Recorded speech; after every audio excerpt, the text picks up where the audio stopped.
Il congresso stamattina e incomincio a spiegarvi le procedure e cosa si deve fare stamattina.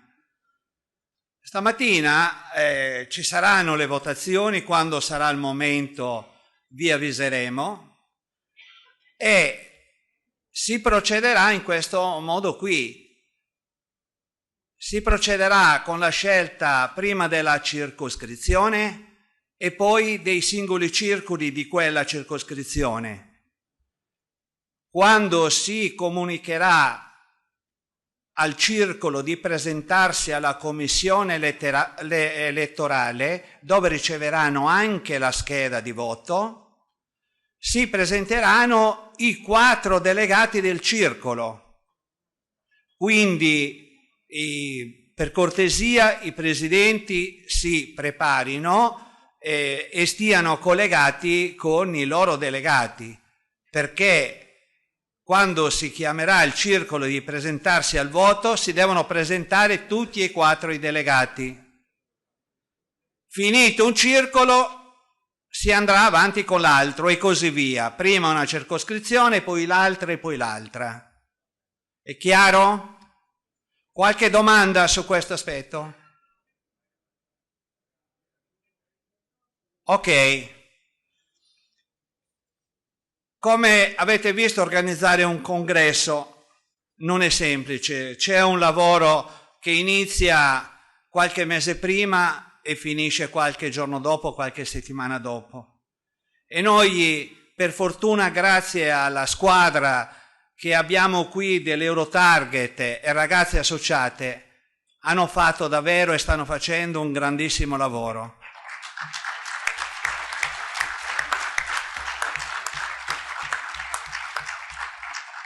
A incominciare da Mariella, che dirige il gruppo, Patrizia, Camilla, Giulia, Silvana, Paola ed Elisa. A questo noi gli dimostriamo un grandissimo affetto e ringraziamento per tutto il lavoro che stanno facendo.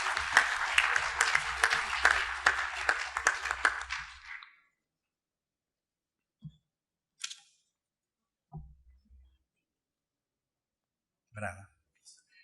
E prima dell'inizio della votazione chiameremo i delegati, i candidati a presentarsi qua, che ve li facciamo conoscere quantomeno, perché molti di noi conoscono il proprio candidato della circoscrizione e non conoscono gli altri.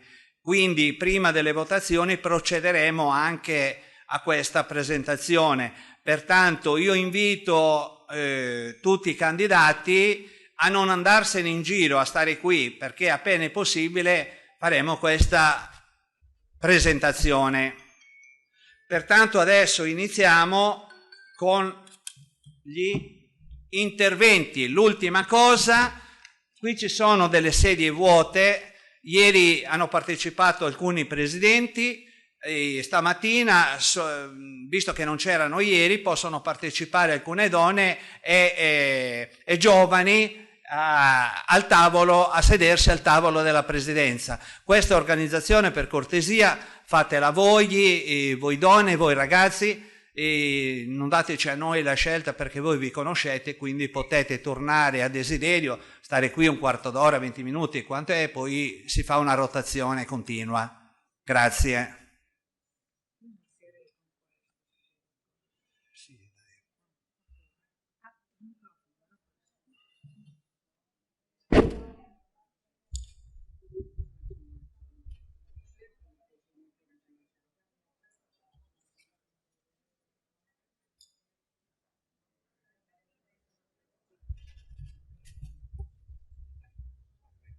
Allora, intanto che i candidati si organizzano, facciamo il primo intervento. Io direi proprio di iniziare con Mereu Mavi, che è del nuovo coordinamento giovani. È presente?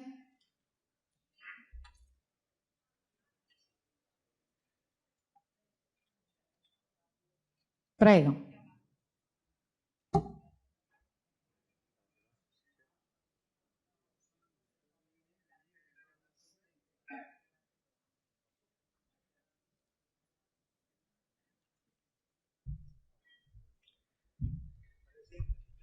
Certamente. Salve a tutti, sono Alessandro Piras, sono del Circolo di Pinerolo in provincia di Torino, partecipo... Ricomincio. Sono Alessandro Piras del Circolo di Pinerolo in provincia di Torino. Da oggi, o da ieri, se meglio vogliamo dire, sono il rappresentante giovani per quanto riguarda la circoscrizione nord-ovest. Sono qui oggi, cercherò di essere il più conciso possibile per lasciare spazio a tutti quanti... Va benissimo. Per lasciare spazio a tutti i giovani che vogliono parlare quest'oggi e esprimere le loro ragioni, le loro idee e le loro innovazioni per quanto riguarda la FASI e tutti noi amanti della Sardegna e popolo sardo.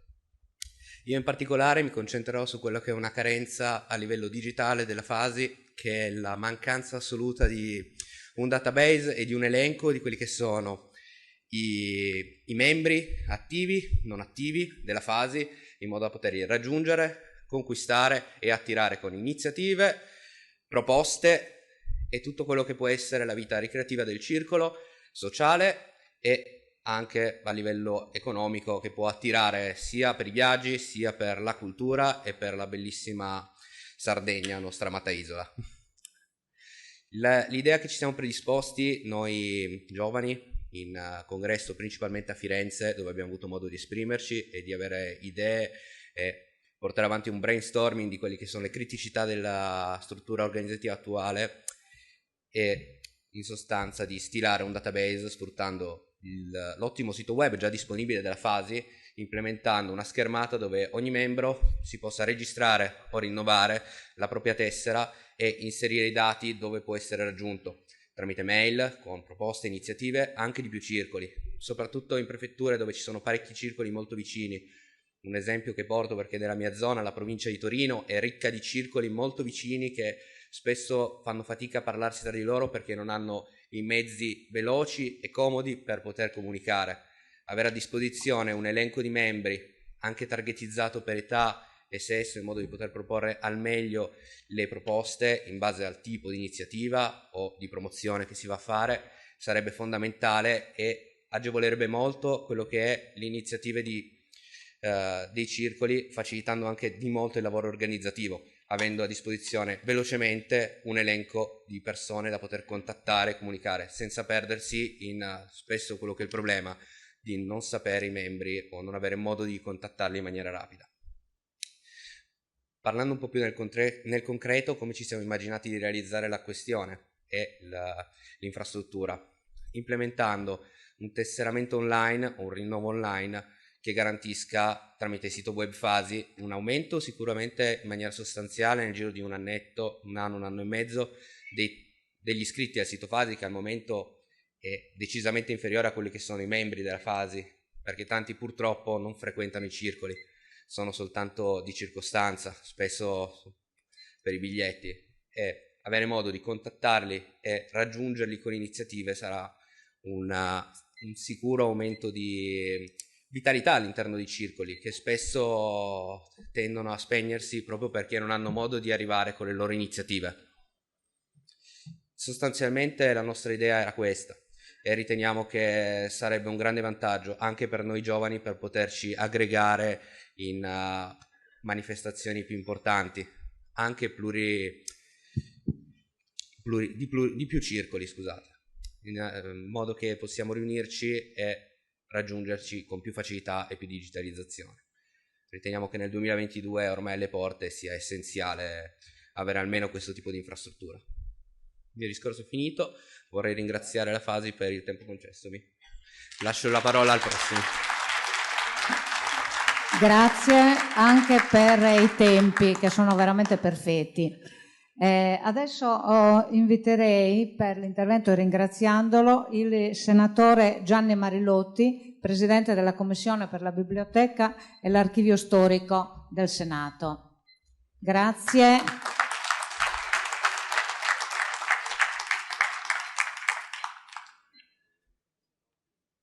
Grazie e buongiorno a tutti. Sono lieto di partecipare a questo 7° congresso della FASI e ringrazio gli organizzatori, Serafino Magia e Tonino Mulas in particolare, che conosco da tantissimo tempo, ma anche gli altri amici per il cortese invito. Avete dato a questo vostro 7° congresso un titolo molto significativo, Su Nou e Su Gonnottu. Devo dire che questo titolo è stato declinato dai vari interventi in vario modo. A volte è sembrato in modo quasi contrapposto, quasi contrapponendo i due termini, accentuando l'aspetto su Gonnottu. Ci si sofferma sulle tradizioni, sulle radici, mentre soffermandosi o accentuando l'aspetto del Su Nou, invece ci si rivolge ad aspetti legati al cambio di passo necessario alla Sardegna per uscire da questa situazione di crisi. Eppure io credo che ci sia in tutti noi la consapevolezza che i due termini non siano affatto contrapposti, ma siano complementari. Perché complementari? Diciamo che senza radici non c'è futuro. Il futuro non può che partire dalle nostre radici. Non esiste libertà al di fuori della storia, questo è il punto fondamentale. Al di fuori, cioè, delle concrete esperienze storiche. Viceversa, non c'è storia senza libertà. Ho citato una lezione, in breve, crociana, ripresa alla grande dal nostro Antonio Gramsci, che dà un senso compiuto al titolo di questo 7° congresso. Gramsci diceva di sé: io sono un sardo senza complessi psicologici. Lo diceva da uomo maturo, non da uomo che non era ancora uscito dalla Sardegna. Lo diceva dopo essere stato a Torino e dopo essersi confrontato con la cultura alta, nazionale e internazionale. E questo dire sono sardo non era soltanto, come dire, un atto di fedeltà alla sua terra, ma era la piena consapevolezza che ciò che poi ha fatto, il pensiero che ha costruito, nasce anche in gran parte dalle sue radici. Questo significa essere sardo senza complessi psicologici, cioè senza complessi di inferiorità, perché soltanto appropriandosi di una piena identità è possibile costruire un futuro migliore. Ecco, in questo ricco dibattito congressuale sono stati affrontati tutti i temi sul tappeto. Si è parlato molto del principio di insularità, connesso a quello della continuità territoriale. Si è parlato dello spopolamento, della fuga dei cervelli. Si è parlato del tema delle infrastrutture, delle start-up innovative, di ciò che necessita la Sardegna per mettersi al passo con altri contesti. Ora, sul principio di insularità c'è stata una battaglia fondamentale, perché qua tutti vogliono prendersi i meriti. Io i meriti li voglio dare a chi ce li ha, e cioè a un comitato spontaneo di cittadini che ha visto la partecipazione di centinaia, se non migliaia, di giornalisti, imprenditori, studenti, docenti universitari, donne, uomini, che si sono spesi andando in giro in centinaia e centinaia di assemblee in tutta la Sardegna, e là sono state raccolte le firme, non soltanto in Sardegna, perché 30.000 di queste 120.000 firme per l'inserimento, per una proposta di legge che prevede l'inserimento in Costituzione del principio di insularità, sono state raccolte fuori dalla Sardegna, in altre regioni italiane. Questo è un elemento molto molto importante, direi.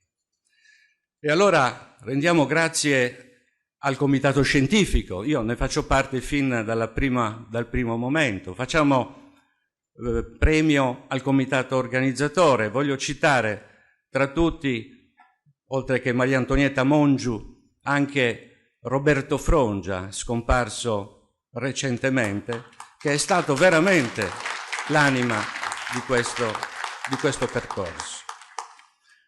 Noi in Senato, arrivato dunque in Senato, mai era successo nella storia non solo della Repubblica, ma nella storia d'Italia, che una proposta di legge popolare venisse discussa e approvata da un ramo del Parlamento. Questo è successo. Perché? Il nostro merito è modesto. Abbiamo fatto quadrato, semplicemente ci siamo uniti. Intanto come senatori sardi abbiamo preso contatti sia con il Consiglio regionale, con gli amministratori, sia con questo comitato con cui siamo stati in costante contatto. E da qui è stato visto che, insomma, anche per l'enfasi che la stampa ha posto su questo problema, il Senato ha approvato. Mi è stato detto: guarda Gianni, l'abbiamo approvato perché vi abbiamo visti compatti, perché non era mai successo. Sembra una banalità, una battaglia di popolo su un tema che accomuna tutti, che non chiede soldi, che non chiede elemosine, ma chiede di competere alla pari all'interno non solo del contesto nazionale ma europeo, rimuovendo quegli ostacoli che lo impediscono, secondo i principi stabiliti dal Trattato di Lisbona. Questo si chiede, non chiediamo elemosine, questo hanno capito che è molto importante. Attenzione, è una battaglia storica vinta, ma è un primo passo. Non abbiamo ancora vinto niente. È un primo passo perché adesso occorre metter mano alle questioni anche regionali.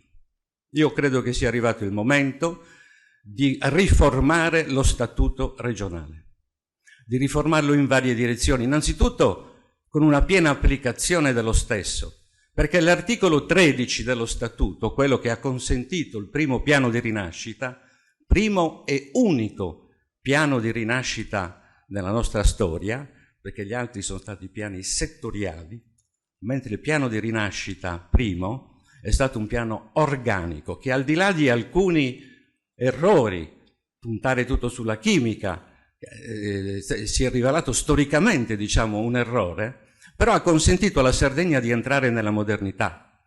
Dopo di allora non c'è stato nessun altro piano di rinascita organico che affronti le questioni dalla sanità all'istruzione, alla continuità territoriale, eccetera, eccetera. Non c'è mai stato. Come se la classe politica abbia pensato che fosse un unicum l'articolo 13. Una volta vi siete bruciati quel piano di rinascita e tutto finisce là. Non è così. E io credo che in forza anche dell'inserimento in Costituzione del principio di insularità, noi possiamo attuare pienamente l'articolo 13 della Costituzione. Lo statuto va cambiato anche in altre direzioni. Si è parlato molto anche in questo congresso del ruolo sempre più importante che circa un terzo dei sardi vive all'estero. La forza, la qualità della presenza, il loro legame con la Sardegna da parte dei migranti, perché io ormai ho smesso di parlare, di distinguere emigrati da immigrati. Viviamo in un'epoca, in un'era in cui le migrazioni sono un dato di fatto. E noi non possiamo pensare di risolverlo creando muri o altre cose ancora. Noi siamo, e quindi preferisco chiamare i migranti sardi. Migranti perché? Perché non solo mantengono un legame con la Sardegna, vorrebbero anche rientrare, ma potrebbero anche decidere di migrare anche altrove, sempre mantenendo questo legame con la Sardegna. Dovunque si trovino, mantengono questo legame con la Sardegna. E questo legame con la Sardegna va incentivato da un punto di vista culturale, per far conoscere la nostra cultura nel mondo, oltre che in Italia, da un punto di vista imprenditoriale. Sono rimasto colpito dal fatto che un piccolo progetto che è stato fatto da alcune scuole, che si chiama Frisali, cioè Friuli, Sardegna, Liguria, 3 vecchi presidi che facevano cooperazione culturale a livello scolastico nel mondo, hanno creato questa associazione che manda dei ragazzi in Argentina, in Nuova Zelanda, in Cina, in Australia. Bene, delle persone australiane, ex emigrati di seconda o terza generazione, mi dicevano: io vorrei venire in Italia. E che cosa vorresti vedere in Italia? Io pensavo Roma, Firenze. No, Perdas de Fogu, perché le sue radici stavano là. Ed era curioso di andare a Perdas de Fogu. La questione mi ha colpito moltissimo, perché insieme a lui transitano anche tutti i suoi amici che non sono sardi, che sono magari australiani. E questo è un modo per conoscere, e questo è un modo anche per fare cultura e per fare economia. Ora, io termino questo mio discorso, non vorrei annoiarvi troppo, affrontando un tema cruciale, che è quello energetico. Sapete che da poco si ventilava la possibilità di questo decreto Draghi sulla transizione ecologica, addirittura Pili, che tende a spettacolarizzare le cose, le questioni, ha parlato di commissariamento della Sardegna, che sarebbe riempita di pale eoliche per soddisfare le esigenze della transizione ecologica del nostro paese, per produrre energia per il mondo. Ora, al di là di questo, però, io credo che dobbiamo stare molto attenti, perché questo è un primo passo, però non è che il secondo debba essere ricadere nei vizi di sempre, che si tratti di petrolchimica o si tratti di qualcos'altro. Adesso si tratta di eolico. Io credo che il problema debba essere uno e uno soltanto: che cosa ci guadagna la Sardegna da questa situazione? Cosa ci guadagnano i paesi, le zone, a svendere il proprio territorio alle multinazionali per produrre energia che non ci serve? Perché si parla di una produzione dell'eolico che è 4 volte superiore al fabbisogno della Sardegna, insomma, e quindi stiamo parlando di qualcosa che ha degli interessi che sono fuori dalla Sardegna, non in Sardegna. Allora io esalto la presa di posizione del sindaco di Vilanova Forru, che ha parlato di comunità energetica e sta creando una comunità energetica in modo tale che l'energia possa essere distribuita nei paesi. E ne approfitto per dire che uno degli elementi fondamentali legati a Sugonnottu, se vogliamo, e cioè in questo caso a Sagarta Delogu, Sagomunella, vi ricordate? E cioè il fatto che le comunità vivevano dell'ambiente, facevano legnatico, raccoglievano le olive, secondo proporzioni legate alle famiglie, ed erano tenuti a dare il loro aiuto alla comunità. Allora non c'erano istituzioni, quindi dovevano provvedere da sé. Io credo che le imprese di comunità siano il futuro anche per lo sviluppo della Sardegna. Imprese di comunità che abbiano come ragione sociale il benessere della Sardegna, il benessere di quella zona, il benessere di quel territorio. E credo che c'è un progetto di legge che sta andando avanti in questa direzione, si attagli molto bene allo spirito dei sardi e anche alle possibilità di sviluppo. Imprese di comunità dove sia chi possiede terreni, sia chi possiede capitali, sia chi possiede soltanto forza lavoro, mette a disposizione il proprio tempo e il proprio lavoro, possano partecipare. Aperto anche a investimenti esterni, purché siano al di sotto del 51%. Io credo che questo sia un modo concreto per affrontare i temi. E poi dobbiamo riprendere le questioni fondamentali, l'isola dei centenari. Ma vogliamo continuare a evocare questo slogan, l'isola dei centenari.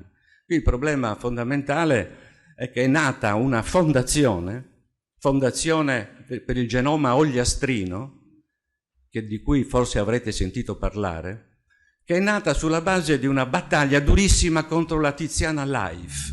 La Tiziana Life era una multinazionale inglese che, approfittando del fallimento del precedente consorzio sul genoma, avevano fatto dei prelievi a 16.000 persone, e questi campioni molto significativi sul piano scientifico erano stati messi all'asta dal tribunale, venduti per Podusa Realisi, 250.000 euro alla Tiziana Live. Da qui c'è stata la costituzione di questa associazione che è andata in tribunale, ha chiesto giustizia ed è riuscita a vincere.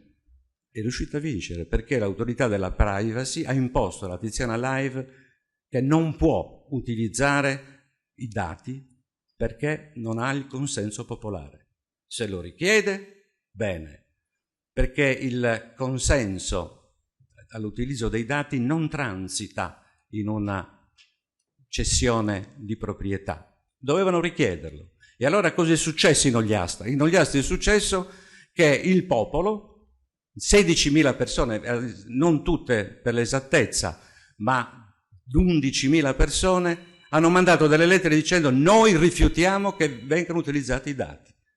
Conclusione, i dati sono tornati in Sardegna, è nata una fondazione e io spero che questa fondazione possa essere un primo momento di sviluppo non solo per lo studio della genetica, le malattie e così via. Tenete presente che sono campioni che risalgono a 2 genitori del 1600, quindi molto importanti, molto significativi sul piano scientifico. Ma qui si tratta di parlare del perché gli anziani vivono 100 anni e bene, perché ci sono centenari che vanno a mungere le capre o le pecore tutti i giorni ancora oggi, vivono bene, stanno bene. Perché? Evidentemente è una questione di biodiversità, di alimentazione, di clima, che va studiato. Quindi un centro sulla longevità è fondamentale. Io credo che siano queste le iniziative che ci possano far crescere, così come l'Einstein Telescope di Lula, che è fondamentale, che tra l'altro è in netto contrasto con le paleoliche che volevano fare a Bitti, perché interferiscono con la misurazione delle onde gravitazionali. È un laboratorio che è già in essere, il territorio ci spera. Allora, io credo che siano queste le battaglie che noi dovremmo fare. E tra la riforma dello statuto, io faccio una proposta, ho sentito parlare di un rappresentante della migrazione sarda che va lì ad ascoltare. No, io credo che dovremmo avere il coraggio, ne abbiamo la possibilità, di modificare lo statuto prevedendo che due migranti, uno dall'Italia e uno dal mondo, possano diventare consiglieri regionali. Grazie.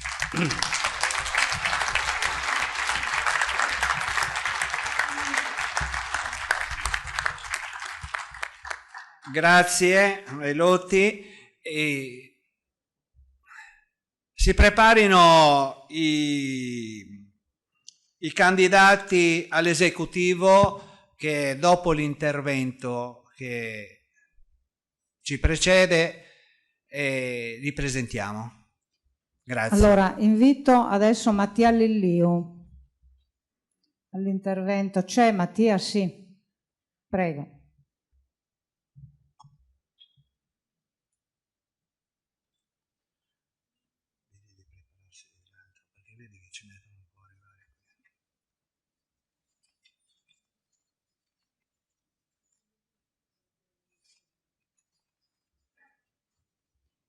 Intanto si può preparare per l'intervento successivo Michele Carta,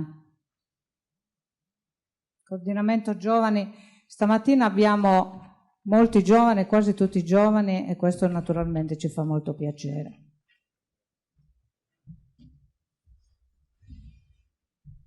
Io ho bisogno della pedana.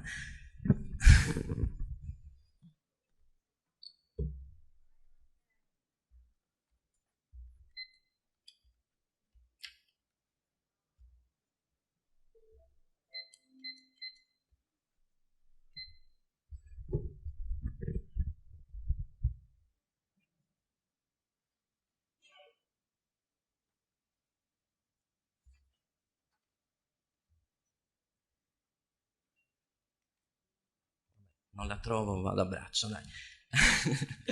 Allora, intanto buongiorno a tutti. Io sono Mattia Liliu, il vecchio coordinatore nazionale dei giovani. Questo mio intervento vuole essere vuole tracciare un bilancio di quello dell'evoluzione del rapporto tra i giovani e le associazioni della Fasi, visto che comunque il mandato precedente partiva dal desiderio di tutti di inserire con una certa importanza la presenza dei giovani. Michele Carta, che poi parlerà dopo di me, vi illustrerà tutte le iniziative che in questi anni abbiamo portato avanti, il lavoro e i risultati che abbiamo ottenuto per raggiungere questa specifica mission. Voglio arrivare subito al punto del paradigma giovani e Fasi. Noi del coordinamento ci abbiamo provato. Abbiamo scelto di inserire i giovani nelle associazioni, di sperimentare, di metterci in gioco e siamo riusciti ad ottenere dei risultati pur affrontando gravi criticità. Ecco, parliamone immediatamente per cercare di superarle insieme. I nostri ragazzi che si sono affacciati nelle associazioni hanno trovato un'accoglienza favorevole da parte dei presidenti e da parte di tutti i soci, ma nei fatti la possibilità di intervenire nelle scelte della vita delle associazioni e più in generale sulle scelte delle attività sono state spesso limitate. Eppure i giovani possono essere un fiore all'occhiello e portare un valore aggiunto all'associazione, anche se le difficoltà e le intenzioni di questo rinnovamento si rintracciano ormai in anni lontani. Vi leggo rapidissimamente le parole del nostro presidente onorario, Tonino Mulas, che giustamente invocava un cambio, un passaggio di testimone per dare alla Fasi una nuova linfa nel 2006. La rete dell'associazionismo dell'immigrazione dipende anche dalla questione del ricambio generazionale dei gruppi dirigenti e della capacità di apertura delle associazioni alle nuove generazioni. Le due cose sono interdipendenti, ovviamente. È una scelta che non si può rimandare. Già oggi l'età media dei soci e dei dirigenti nelle associazioni è alta. Senza una rivoluzione culturale e generazionale, le associazioni sono destinate a finire entro pochi anni. È una questione di vita o di morte. La soluzione è una sola: la condivisione di responsabilità e la coesistenza fra vecchie e nuove generazioni, magari nella distinzione di orari di lavoro, di spazi fisici e temporali. I vecchi soci possono e devono creare le condizioni per l'accoglienza dei giovani, l'inserimento e infine la successione. Questo congresso è un'occasione per lavorare insieme e andare oltre rispetto a questo pensiero. Il titolo di questi 3 giorni non è casuale. Su nou e su connottu. La forza del nuovo e il valore dell'esperienza per orientarsi nel domani. Questo titolo lancia una prospettiva, una sfida ormai ineludibile. Impone una scelta di collaborazione reale. Durante questo congresso è sempre stato accostato il termine giovani alla parola futuro. Questa cosa, devo essere onesto, un po' mi perplime, perché il pensiero mio e di tanti altri ragazzi qui è un altro. Anche stavolta voglio usare una citazione di Papa Francesco.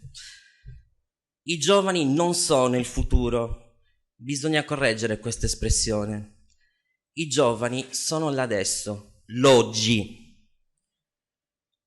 Questa citazione di Papa Francesco dobbiamo farla nostra e impegnarci per una fase progettuale e innovativa, dinamica e veloce, moderna e nuova, ma nei fatti. Io credo che la federazione nella sua interezza debba organizzarsi su queste basi, valorizzando l'apporto che i giovani possono offrire per consentire lo sviluppo di una nuova progettualità intorno ai grandi temi dell'ambiente, della sostenibilità e dell'ecologia. Lo sappiamo infatti che questi sono temi e saranno temi centrali, saranno il filo conduttore della ripresa post-pandemia di tutta l'economia mondiale del prossimo futuro e l'apporto delle nuove generazioni è imprescindibile. Detto questo, noi giovani siamo qui, mettiamo in campo le nostre energie, le competenze, le professionalità.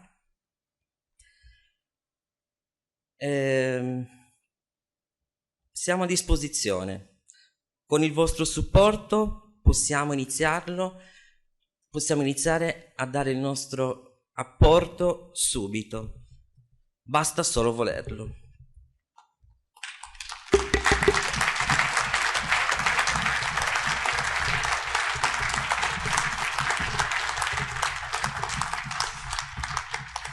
Allora, detto questo, come mi hanno insegnato, quando si chiude un percorso bisogna ringraziare.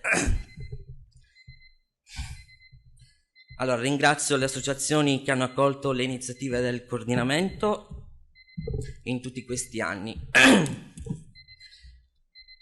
Le associazioni che hanno sostenuto le nostre attività,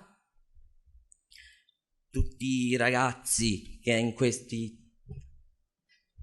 posso farci?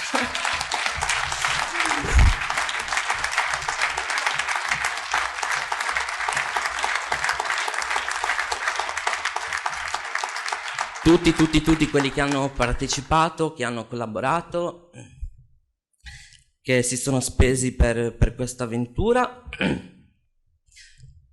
Un grazie speciale a Serafina.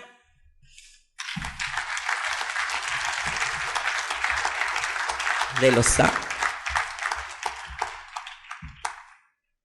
E un saluto a Renzo e Anna Maria.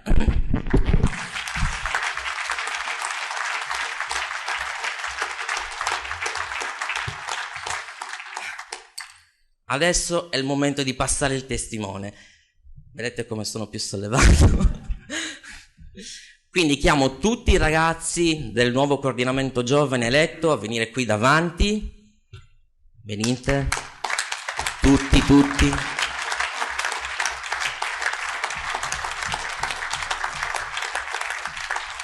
Dai, correte, veloci, corsa.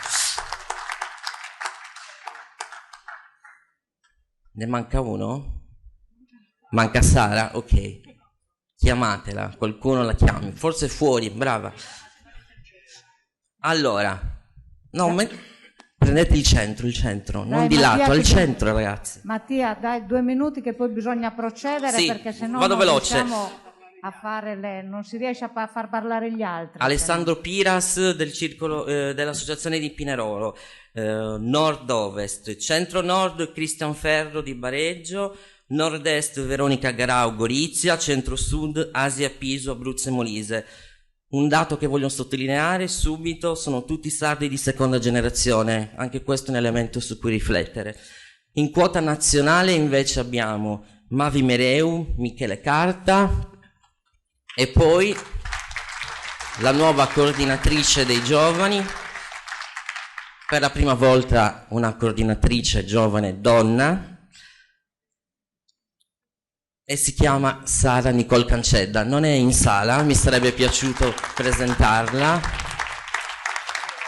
la sentirete dopo. Sara è un avvocato in uno degli studi internazionali più importanti, farà un intervento sull'ambiente e questo amore per l'ambiente capirete da dove nasce. Grazie infinite, buon lavoro, veramente grazie, augurissimi, buon lavoro. Un grazie immenso e uno augurio di buon lavoro a tutti voi. E io invito intanto i candidati al comitato esecutivo di avvicinarsi, che dopo il prossimo intervento verrete presentati. Che è Michele Carta, e quindi preparati. Perfetto. Adesso, dopo i candidati, però se non ci sono i candidati si può procedere assolutamente con l'intervento di Michele Carta. Prego Michele, vai pure. Quelle che ci sono le presentiamo, non possiamo aspettare. Sì. Ho detto prima, state qui.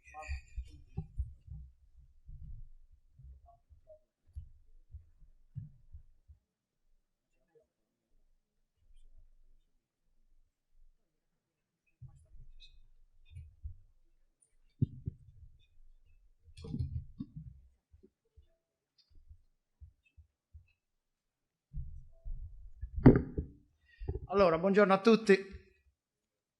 Non si sente niente.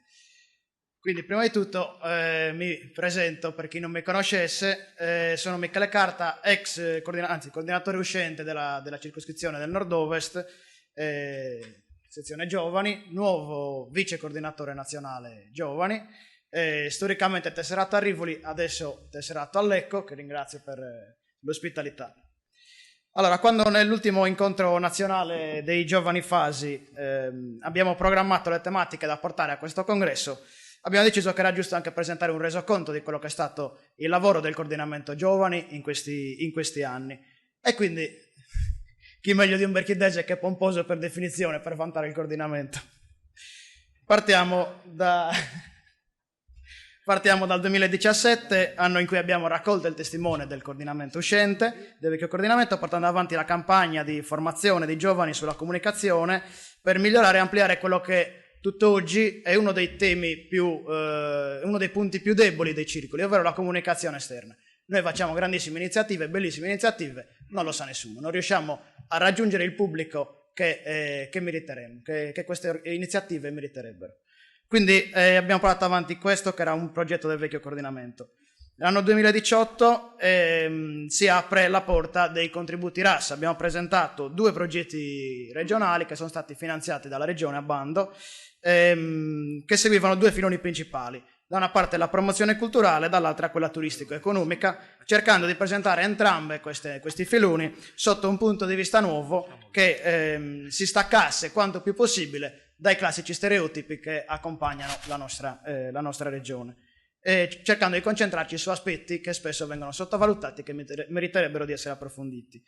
Per esempio, il progetto Discovery in Sardegna, di cui vedete qua alle mie spalle la locandina, era costituito da 4 incontri, uno per ogni provincia storica della Sardegna, in cui in un paio d'ore abbiamo concentrato storia, lingua, arte e tradizioni, affiancandole poi a imprese o realtà associative che portano avanti lavori innovativi, affiancandole ad un panorama di realtà musicali emergenti del territorio, affiancandole ad aziende vitivinicole che sono state premiate per l'eccellenza dei prodotti e delle lavorazioni. Una panoramica quindi di quello che è stato, di quello che era in quel momento e di quello che potrebbero diventare questi territori, le province della Sardegna.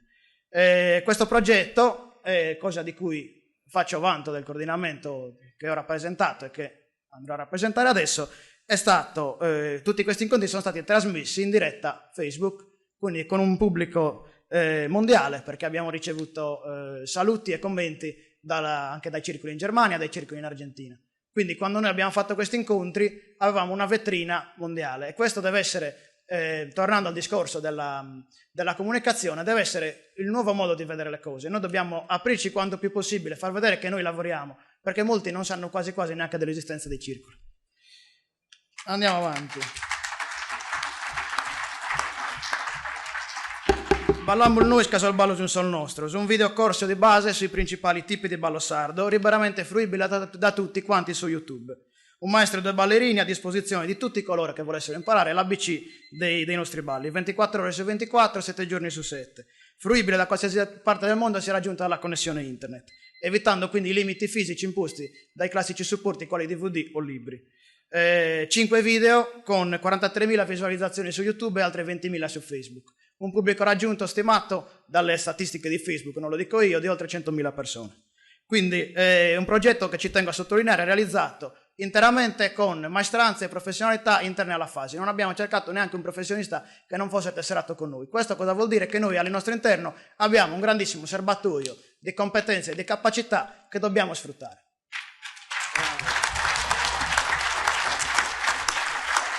sei invitato a chiudere. Sei invitato a chiudere. Va buono, sto stringendo il più possibile. Nel 2018 abbiamo continuato con il lavoro del progetto Prosa Suzio, con un ciclo di incontri di progettazione anticipata con diversi obiettivi. Progettualità praticamente abbiamo formato i giovani per la costruzione di progetti per i circoli e per l'associazione nazionale. Questo stringendo il più possibile. Nuoro 2020, Capitale della Cultura, abbiamo lanciato una campagna social per sostenere la candidatura di Nuoro a Capitale della Cultura. Abbiamo fatto vedere le nostre facce, i nostri presidenti, i nostri soci che hanno spinto su Facebook dando visibilità a questa campagna qua. Poi, Vai Sardegna, il blog, la nostra vetrina, ci siamo ricavati, abbiamo comprato, grazie anche alla Fasi, uno spazio internet su cui riversare le nostre iniziative, utilizzarlo come vetrina e su cui chiunque può dibattere sui temi legati alla Sardegna, vista da dentro e vista da fuori. Quindi un tavolo virtuale di confronto. 2019, febbraio 2019, la protesta del latte. Abbiamo molti di voi hanno partecipato, un'altra campagna social per dare visibilità ancora alla protesta dei nostri pastori, che in quei mesi lì buttavano via il latte, protestavano per un prezzo ridicolo del prodotto. Abbiamo dato il nostro contributo in questo modo come immigrati. Reaction, questo è un progetto fatto durante la pandemia. Durante la pandemia non siamo rimasti fermi. Avevamo internet, eravamo tutti quanti a casa, facciamo delle video interviste, coinvolgiamo personalità del mondo della musica, dello spettacolo, delle imprese, capiamo cosa stanno facendo in questo periodo, quali possibilità ci sono di rinnovamento, di rilancio e come stanno affrontando quel periodo lì, il periodo del lockdown. Poi andiamo avanti, Susardo in Temple de Oie, questo è un progetto che è un signor progetto, realizzato in collaborazione con il professor Pisano sotto la sua stretta sorveglianza. Questo è un corso di lingua sarda strutturato secondo un programma scolastico di e-learning, cioè video lezioni, per cui 24 video lezioni registrate, fruibili in qualsiasi momento del giorno e della notte da chi si è iscritto al corso. Un corso diviso in 4, secondo le 4 macro varianti, possiamo dire, il campidanese, il guidorese, il nuorese e il gallurese, che spesso viene ignorato dalla politica linguistica regionale, e noi l'abbiamo portato avanti. Non fotoreposare, questo è il progetto che chiudo, questo è l'ultimo, questo è il progetto che più di tutti... Ma per favore, scusate, hanno diritto tutti di parlare, siccome se sono presidente voglio far parlare a tutti. Prego. 6 minuti, Finisci. Siamo dentro. Questo è il progetto che noi come coordinamento uscente lasciamo al nuovo coordinamento, perché è un progetto già avviato, è un progetto tra virgolette che va avanti da solo, è un concorso fotografico in cui noi nei diversi anni, anzi per i primi 2 anni, l'abbiamo fatto tramite finanziamento di bando regionale, quest'ultimo anno grazie ai fondi che la Fasi dedica al coordinamento giovani, perché non ci siamo voluti fermare neanche quest'anno che tra virgolette i soldi della regione non c'erano, noi siamo riusciti a farlo lo stesso. Una mostra fotografica per vedere la Sardegna secondo nuovi punti di vista. La prima edizione abbiamo fatto le stagioni della Sardegna, quindi non solo l'estate, non solo le spiagge, ma anche l'inverno, il carnevale, la Sartiglia, la settimana santa. Queste qui sono tutte tematiche che noi abbiamo raccolto in una serie di scatti, che poi è un progetto pensato anche in ottica di circolo, perché questi scatti, una volta stampati, sono disponibili per le mostre fotografiche nei circoli, quindi un progetto che viene realizzato dal coordinamento giovani e che poi rimane fruibile gratuitamente per tutti i circoli che volessero organizzare iniziative e presentazioni facendo vedere un'immagine nuova della Sardegna. Grazie. Grazie Michele, grazie Michele, a nome di tutti. Come sai, poi i documenti verranno archiviati.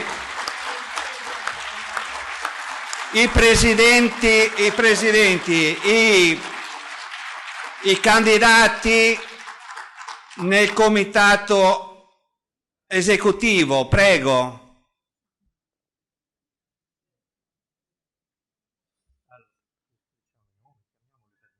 Fagli arrivare. Prego. Gemma Maria Azzuni, Roma Ostia. Brunetti Maria, per cortesia. Mara, alza la mano. Fanari, Maurizio purtroppo non c'è perché è in ospedale e gli facciamo i nostri migliori auguri.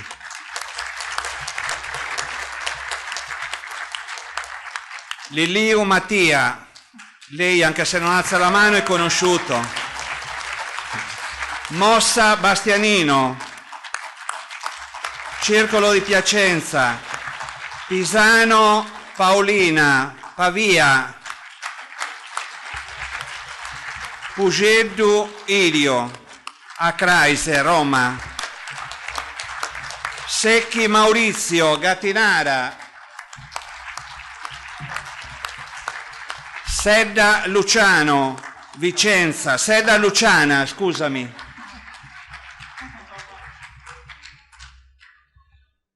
E Tiana Giuseppe, Lecco. Procediamo con i revisori, candidati al collegio dei revisori, prego. Vi ringrazio, potete accomodarvi, grazie mille. Allora,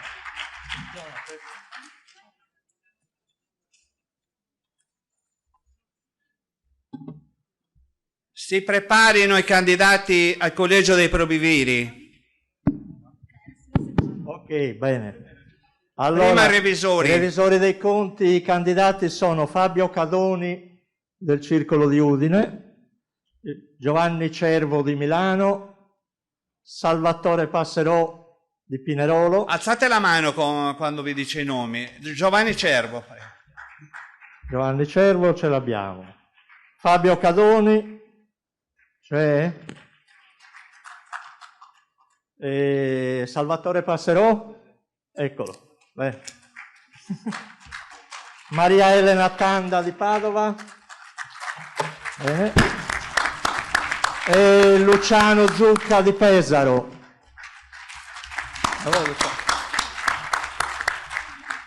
Questi sono i revisori dei conti, grazie. Grazie mille. Per quanto riguarda il collegio dei probiviri, i candidati sono Gian Maria Casu, Titina Maccioni di Pisa, Giovanni Paolo Murittu di Castelletto Ticino, eccolo qua, Marinella Pancieri di Cesano Boscone e Giulio Cesare Pittalis di Fiorano. Bene. Ringraziamento per la vostra disponibilità. Potete accomodarvi. Appena è pronto lo spazio per le votazioni, daremo inizio appunto alle stesse votazioni. Quindi procediamo con gli interventi. Allora. Ah sì, allora ricordami il nome per favore. Mavi, sì, ti avevamo chiamato stamattina. Prego, a te.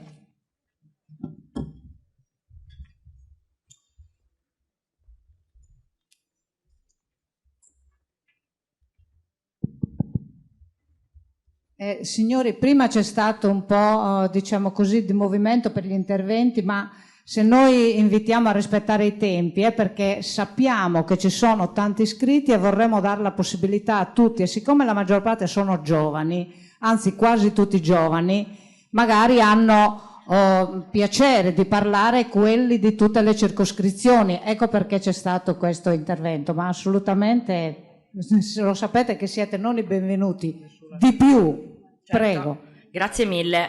Buongiorno a tutti. Io sono Mavi Mereu del Circolo Sant'Efisio di Torino, appena entrata nel coordinamento nazionale giovani. Per favore però chiudete quelle porte, se no non si sente l'intervento. Carissimo, me lo tolgo, vero? Grazie. Infatti ero altissima. Allora, grazie a tutti, sono qua per aggiungere un pezzo rispetto a quello che hanno detto sia Mattia che Michele, senza far arrabbiare nessuno, anzi per essere tutti super contenti. Noi siamo molto contenti di aver visto anche in queste votazioni sui coordinatori delle circoscrizioni che i giovani sono diversi da quelli che ci aspettavamo prima. Adesso all'interno dei circoli i giovani sono tanti di seconda generazione e addirittura alcuni che non sono proprio sardi, perché sono appassionati alla Sardegna, appassionati alle nostre tradizioni, e questo secondo noi è molto importante perché non ci rinchiudiamo sempre nei nuraghe, come si suol dire, ma apriamo anche lo spettro a tutti gli altri. Ma il problema è proprio che non ci sono abbastanza giovani né da reclutare né da inserire all'interno dei circoli. Questo perché probabilmente sia in Sardegna, ma anche per chi viene a studiare fuori, non si sa dell'esistenza di questa associazione. Io per prima, quando sono partita nel 2007 a Torino, ne avrei usufruito ben volentieri per avere una rete di conoscenze, per avere un supporto per cercare una casa, per avere tutta una serie di anche famiglie, perché noi all'interno dei circoli, così come voi che siete qua da tanti anni, ci sentiamo in parte una famiglia. Quindi quello che si potrebbe fare, cerco di accorciare così do lo spazio a tutti, quello che si potrebbe fare è, intanto sono due i temi, quelli di appunto cercare di raccontare la fase sia in Sardegna quando i ragazzi stanno per iscriversi all'università, e quindi raccontare che chi andrà fuori dalla Sardegna potrà trovare una rete che li aiuterà, e questo non avviene perché quando io racconto delle cose bellissime che facciamo i miei compaesani mi dicono che figo, io non ne sapevo niente. Quindi tutti quelli che vanno a studiare fuori non hanno assolutamente idea del fatto che esista questa rete, punto primo. Si potrebbe, quando si fa l'orientamento all'università, dire nelle università, mandare una circolare dalla regione, qualcosa di, diciamo, ufficiale che dica ci sono tanti circoli, c'è una rete alla quale potete afferire che vi può aiutare, vi può dare un sostegno, e ci sono delle attività che possono essere fatte per attirare i giovani una volta che entrano nei circoli, per svecchiare quell'idea che appunto magari c'è solo una concezione di tanti anni fa. I giovani non sono solo quelli diciottenni che passano tutto il tempo con gli smartphone, i giovani sono anche tutta una serie di persone che hanno tantissime competenze, le vogliono mettere in campo, aiutano. La Fasi, la Sardegna, le associazioni, tra i nostri giovani ci sono dei ragazzi che non sono addirittura italiani, che fanno parte delle associazioni perché magari hanno conosciuto la cultura e se ne sono innamorati. Quindi dobbiamo, secondo me, tutti insieme, grandi e piccoli, chiamiamo così, collaborare per fare in modo che i giovani siano più invogliati a entrare a far parte dell'associazione, anche perché hanno all'interno proprio dei benefici che possono essere di competenze, visto anche dei progetti che abbiamo fatto di formazione, oppure anche una rete sociale, anche perché fondamentalmente tutti questi giovani di oggi saranno quelli che domani sostituiranno anche le vecchie cariche, quindi abbiamo bisogno non per forza di sostituire adesso, perché noi abbiamo assolutamente bisogno dell'esperienza, delle tradizioni e di tutto quello che chi è immigrato molti più anni di noi ci può trasmettere, e allo stesso tempo però dobbiamo dare lo spazio ai nuovi di collaborare e portare le loro competenze, che nel 2021 sono completamente diverse dalle competenze di 50 anni fa, che possano portare la Fasi a essere più conosciuta e a portare un valore più grande anche alla Sardegna, raccontandola non sempre come si faceva fino ad ora. Grazie mille. Grazie.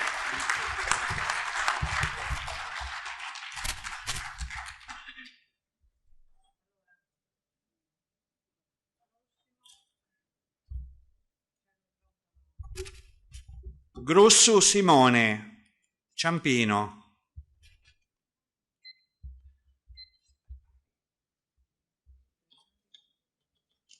Si prepari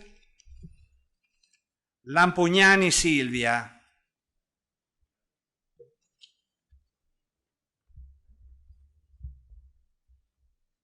Il gruppo donne neolete, finito l'intervento, saranno presentate, pertanto si avvicinino tutti qui.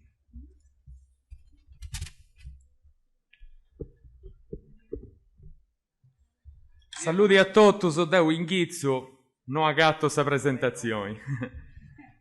Se vindi questa mascherina, si intende meglio pure. Deuseu Simone Grussu, nascio come associato in Sacrase del Romoi, seu con sa delegazione giovani de Ciampino. Fueddu in sardo, poeta fueddu in sardo. Inizio a domandare perdono per chi non me la comprendi, ma io penso che a volte io toccai a Smith de fai discorso su de vetrina. Dennai sa lingua nostra è tua lingua, è bella sa lingua nostra, sì, è vero su. Però tocca temperai, non temperau su mai, o temperau su troppo vago, temperau su, o fai stoco su mancai, con i amici su, con fueddu su, eia io dai si vedo su dopo, poi però sa lingua chi non da voi dausu, mes cose de cada di, mes attoviusu, finza sa mes discorsos ufficiali si. Poi tra associausu non si può di voi da in sardo. E dunque sa tutto gusto a ragione un mo di all'estero onai fu da in sardo e basta. Sì, de sicuro me da associusu anti fu dau e fatto progettos in sardo, ma deo non penso che basti di certi gusto.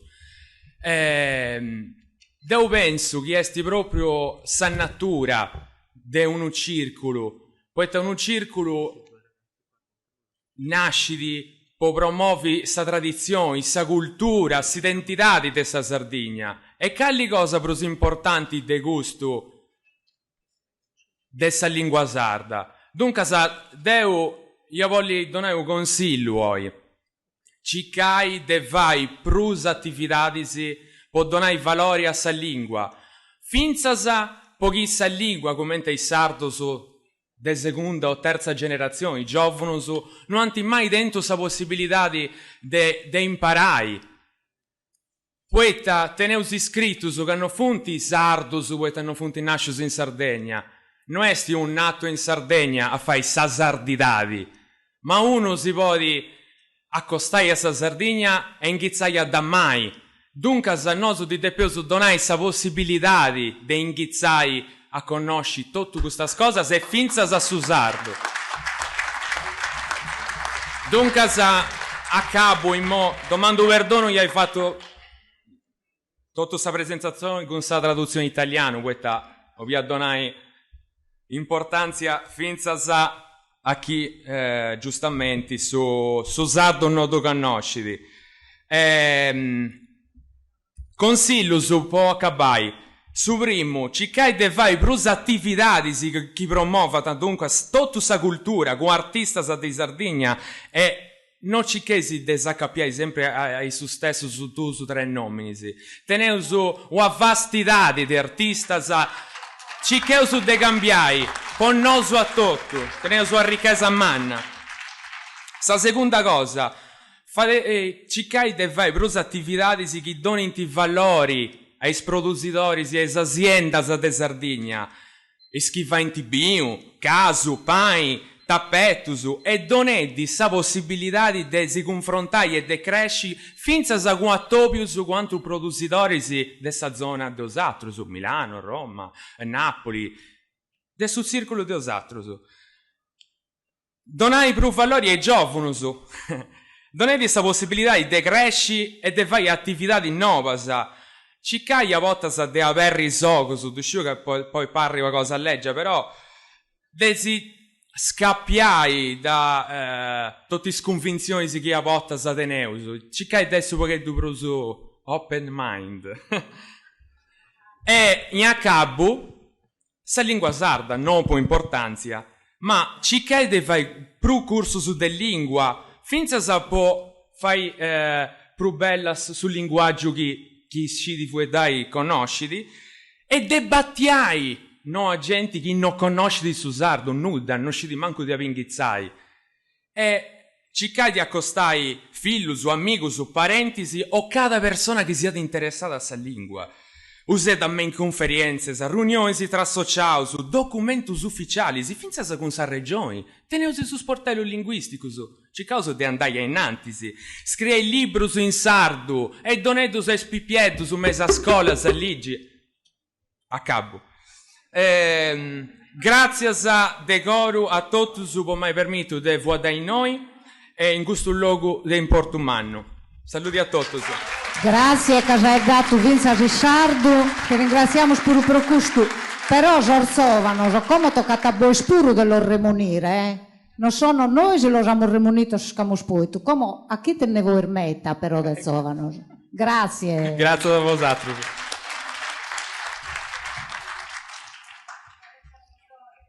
Grazie Simone per questo intervento sardo che nos sta gradato. Per cortesia, le donne elette nel coordinamento di circoscrizione e nazionale.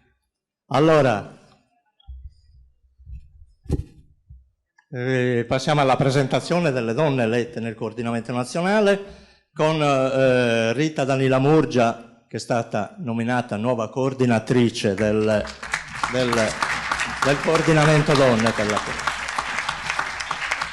Le altre donne del coordinamento sono Francesca Concas, che è coordinatrice uscente, e Maria Antonietta Schirru. Maria Antonietta Schirru è in sessione elettorale, quindi non può... Bene, assente giustificata.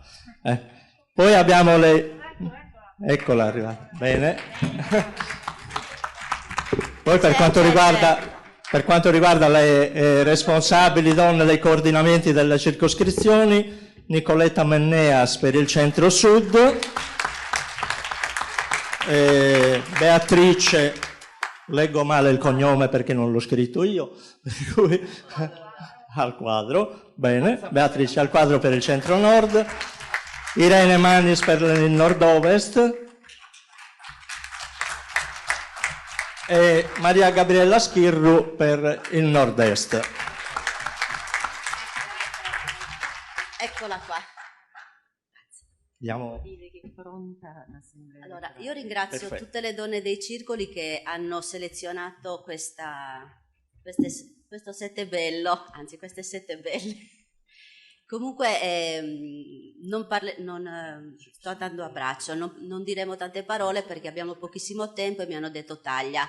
L'unica cosa che volevo solo dire, mi premeva dire, che i progetti che noi porteremo avanti partiranno dai circoli, per cui ribalteremo anche un attimo quello che era la percezione di quello che veniva detto fino adesso, per cui i progetti nascono dal basso, vengono presi in carico dal coordinamento di circoscrizione nazionale e faremo lavorare anche gli esecutivo fasi, per cui anche chi farà parte dell'esecutivo della fasi sarà al servizio del coordinamento delle donne per dei progetti comuni. Grazie. Grazie Rita e tanti auguri di buon lavoro. Iniziano le votazioni e pertanto iniziamo con la circoscrizione di nord-ovest e il primo circolo con i suoi 4 delegati è il circolo di Alessandria. È pregato di recarsi al seggio elettorale. Seggio elettorale, dopo questa parete si va fuori e si entra nel seggio elettorale, quindi si esce da qui, si va a sinistra, c'è la porta per entrare dove sono i seggi elettorali.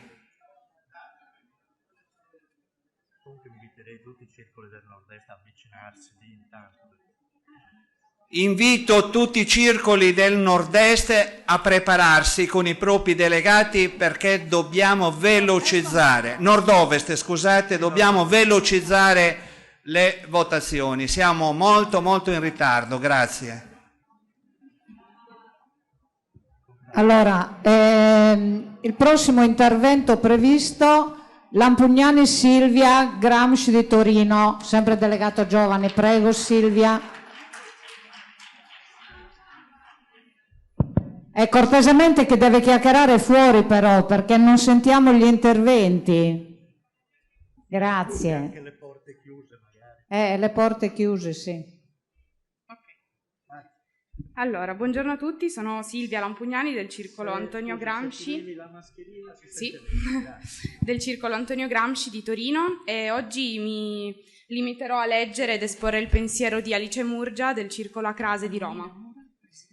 Buongiorno a tutti, in questi 3 giorni in cui si è discusso e si discuterà di temi importanti e cari per il presente e il futuro delle associazioni e della federazione di cui facciamo orgogliosamente parte, colgo l'occasione per portare l'attenzione sul ruolo delle giovani donne nelle associazioni, che purtroppo a fine 2021 sono ancora poche. Per le giovani donne le cariche offerte all'interno delle associazioni sono sempre poche e la supervisione dei più anziani è spesso talmente opprimente da non permettere di esprimerci e di portare il nostro contributo alla comunità. I temi affrontati nelle riunioni e l'offerta dei servizi è purtroppo limitata perché pilotata da una mentalità ancora troppo viziata dai pregiudizi dei membri più anziani. A nome di tutte le giovani donne chiedo ai gentili presidenti e membri dell'esecutivo di essere più fiduciosi nelle nuove generazioni che hanno tanto da offrire. Temi a noi particolarmente cari come la parità di genere, la libertà di espressione e la lotta contro le discriminazioni per motivi di sesso, genere e orientamento politico dovrebbero essere centrali e le associazioni, così come la Fasi stessa, dovrebbero promuovere uguaglianza e facilità di accesso a risorse e opportunità indistintamente dal sesso e dall'età. Sarebbe auspicabile dare spazio a un rinnovamento che scuota gli animi dal profondo. Questo avvicinerebbe un numero sempre maggiore di giovani che, valorizzati dalle istituzioni, porterebbero il loro contributo in termini di eventi che si tradurrebbero in maggiori liquidità per le associazioni e rinnovato interesse da parte delle comunità circostanti. In chiusura ringrazio tutti i membri del coordinamento giovani con cui ho avuto l'onore e il piacere di lavorare, che con grande impegno ed entusiasmo hanno contribuito alla realizzazione di progetti ambiziosi. Infine auguro al nuovo coordinamento buon lavoro e rinnovo la completa disponibilità per una fruttuosa collaborazione. Grazie e buone feste a tutti. Grazie. Circolo di Biella. Si presenti al seggio elettorale e si prepari Bolengo.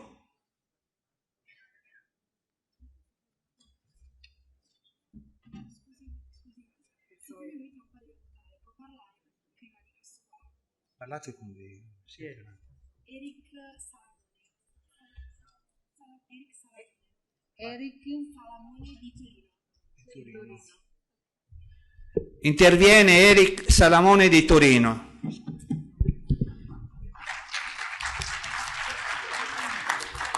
Buongiorno a tutti, sarò breve perché tra un po' dovrò andare anche io a votare. Sono Eric Salamone del circolo Antonio Gramsci di Torino, porto oltretutto i saluti del nostro neoeletto presidente Matteo Mareu che oggi per altri motivi istituzionali non è qui.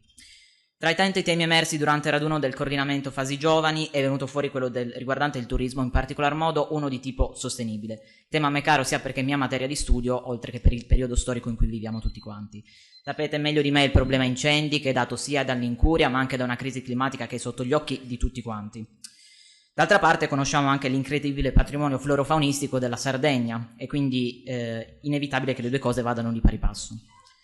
Se parliamo tuttavia di turismo sostenibile, dobbiamo mettere l'accento su ciò che lo definisce, armonia e rispetto, due valori che spesso mancano nel turismo verso la Sardegna. Sappiamo anche come la maggior parte dei biglietti venga emessa durante il periodo estivo, comportando una migrazione quasi di massa verso le coste sarde, che sicuramente non si piegheranno per il peso dei turisti, ma che rimangono comunque, che sono sottoposte al grande stress di inquinamento di un turismo di nuovo consumista e assolutamente non sostenibile. Detto ciò non voglio anche svalorizzare esempi virtuosi che ho avuto modo di vedere in prima persona, quindi spiaggia a numero chiuso, presidi di giovani a monitorare il comportamento dei turisti, virtuosi sì, ma a mio avviso assolutamente non concepibili. Noi siamo la prima finestra per la maggior parte dei turisti verso la Sardegna e questo comporta assolutamente un aspetto pedagogico ed educativo nei confronti del rispetto della terra. Quindi dobbiamo domandarci cosa porta il turista. I soldi, sì, è semplice, ma dobbiamo anche capire come e dove. E il come ve lo dico io perché ho avuto, anche voi immagino, modo di vedere lo stato in cui versano le meraviglie di questa terra. Penso a dune calpestate, passeggiate tra gli scogli trasformate in slalom tra spazzatura, ok? Quindi di nuovo la finestra del circolo deve essere efficace. Noi non possiamo limitarci alla bigliettazione, per carità, importantissimo, servizio essenziale, ci tengo a ribadirlo, ma questa non è promozione turistica fatta bene. Mandare la gente non vuol dire fare turismo è un'altra cosa. Penso anche ad altre cose che ha da offrire la Sardegna, che appunto non è solo mare, penso all'autunno in Barbagia, che di nuovo è la terra da dove viene la mia famiglia, ha interessantissimi musei, siti archeologici, ieri abbiamo avuto modo di avere qualche esempio, così come percorsi di trekking e cicloturismo, che di nuovo è il nuovo turismo, quello a cui dobbiamo puntare. Quindi sì, aspetti di nicchia, ma che a volte faticano a decollare anche per una mancata progettazione e ignoranza di chi viene a visitare la terra. Noi abbiamo pensato ad alcune semplici soluzioni, semplici concettualmente, ma potenzialmente complicate nella realizzazione, perché si tratterebbe di concentrare tutte le forze di ogni singolo circolo, cosa che in realtà come federazione a volte viene a mancare.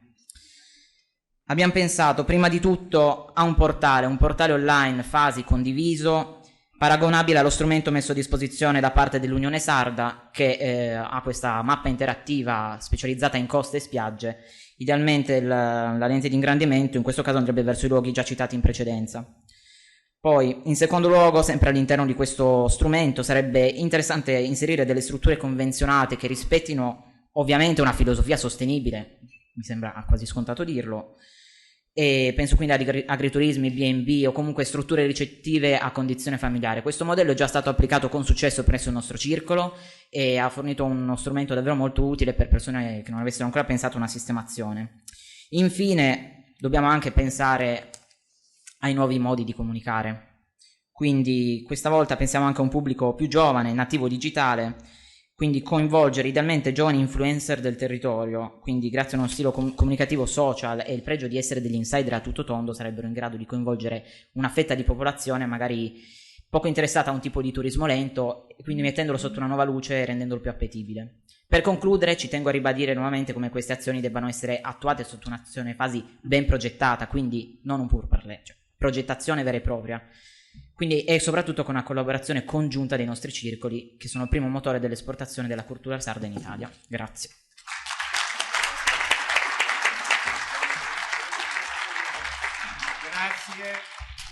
Grazie. Invito il circolo di Bolengo a recarsi a seggio. Allora, Ilio Pusceddu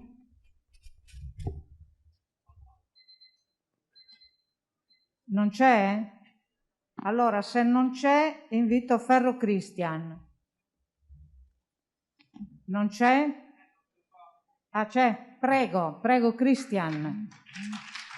Si prepari allora Pusceddu.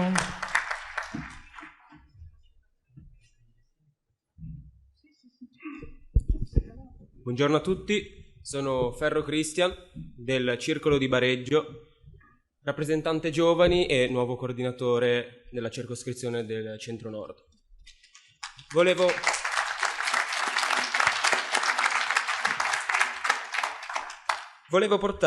presentarvi più che un progetto, volevo presentarvi un'idea, perché è quello che è. Un'idea per promuovere una cosa che abbiamo sentito e risentito, l'entroterra, tutti quei paesini che sono sconosciuti e sono destinati a sparire. Perché non c'è turismo, perché la gente se ne va da quei paesini, perché neanche c'è lavoro. Come promuovere, come far conoscere questi paesini? Secondo me potremmo lavorare molto sull'aspetto dei social. Al giorno d'oggi quasi tutti i giovani e anche non hanno un profilo Instagram, un profilo Facebook. Comunque bazzicano sul telefono e computer. Come potremmo progettare questa idea? Come potremmo svilupparla? Se noi facessimo sì che non sia solo la parte costiera, la parte marittima, la prima attrazione della Sardegna, ma l'ultima di un viaggio, potremmo mettere prima di quest'ultima attrazione tutta una serie di viaggi in questi paesini. Come farli fare arrivare questi giovani in questi paesini? Secondo me potremmo fare come una caccia al tesoro. Fa ridere magari, ma è proprio una caccia al tesoro. Io, questo gruppo, questa idea, questo progetto, presento una lista di 10 luoghi diversi, attraverso agenzie, attraverso anche i circoli, si potrebbero mettere in gioco per fare convenzioni con, che ne so, il turista che da Milano vuole visitare la Sardegna e invece di andare al mare vuole visitare Esterzili, giochi in casa Esterzili, vuole visitare Orgosolo, vuole visitare il nuraghe di Barumini. Come facciamo? Io sfilo questa lista, 10 punti, 10 luoghi diversi. Io con il circolo faccio il mio biglietto e mi progetto tutto questo viaggio, un itinerario che sarà seguito tramite social, tramite hashtag. Scusa, un secondo solo. Invito i circoli a recarsi alle votazioni, il circolo di Bra di Castelletto sopra Ticino. Grazie, scusa, prego. Si figuri. È molto breve. E tramite hashtag io arrivo in questo posto, arrivo in un murales tipico di Orgosolo, faccio una foto, la posto sui social. Tramite l'hashtag noi sappiamo che tu sei arrivato nel primo punto. Secondo punto, il secondo giorno andrai da un'altra parte e scatterai un'altra foto, la foto che io ti ho richiesto. Terzo giorno, stupidamente, smettiamo con le foto, usiamo i video. Il video dovrà essere, magari c'è una festa paesana, tu che non hai mai ballato il ballo sardo, tu che magari non sai neanche come iniziare, c'è la festa paesana, ti fa insegnare da una persona del luogo, giustamente tutto è registrato, foto, video sui social, e questo è il terzo punto, fino ad arrivare a compiere tutti e 10 le foto che ti richiedo, tutti i 10 punti che ti ho richiesto. Così tu ti giri la Sardegna nell'entroterra, conosci le tradizioni, proprio il cuore della Sardegna. Riesci a completare questo percorso? Benissimo. Dopo 10 punti, volevi pure il mare, hai completato come premio, tra virgolette, possiamo dire, ci potrebbe essere una giornata, che ne so, in un villaggio a Costa Rei con qualche convenzione, una cena vicino a Pula, vicino a Chia. Tutto qua, questa è la mia idea, anzi mi farebbe davvero piacere se dopo, anche qua fuori, in fondo al corridoio, se avete idee, tutto, volete parlarne. È un'idea, non è tuttora un progetto, però mi piacerebbe portarlo avanti proprio per promuovere questi paesini, che farebbe piacere vedere turisti che non c'entrano niente con la Sardegna in questi paesini. Grazie. Ho finito. Ok, grazie. Allora, invito Simone Dore, che è un amministratore delegato della Nexim Italia, Europe Telecom Company, e con una introduzione, perché merita, del Presidente del Consiglio Paesi. Prego, vuole presentare? Sì, ci tenevo a dire due parole, presentare, poi lo farà Simone personalmente. Ieri ho detto che i sardi ovunque sono andati si sono contraddistinti per capacità, competenze, professionalità, facendosi apprezzare da chiunque. Simone è uno di quelli, è un ragazzo, una storia di successo.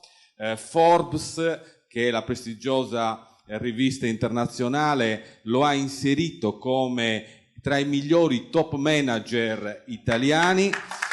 È un sardo di Sassari, ha fondato la Nexim, che è una azienda di telecomunicazione. Pensate, il G20, che praticamente è la riunione dei grandi 20 paesi, 20 dei più grandi paesi del mondo, l'ha scelto come colui che doveva appunto curare la sicurezza. Quindi io vorrei che facessimo di nuovo un applauso al nostro giovane, che è un emigrato insomma, che da 15 anni, è giovanissimo, da 15 anni insomma lavora a Milano, però il suo cuore, il cuore dell'azienda è ancora in Sardegna.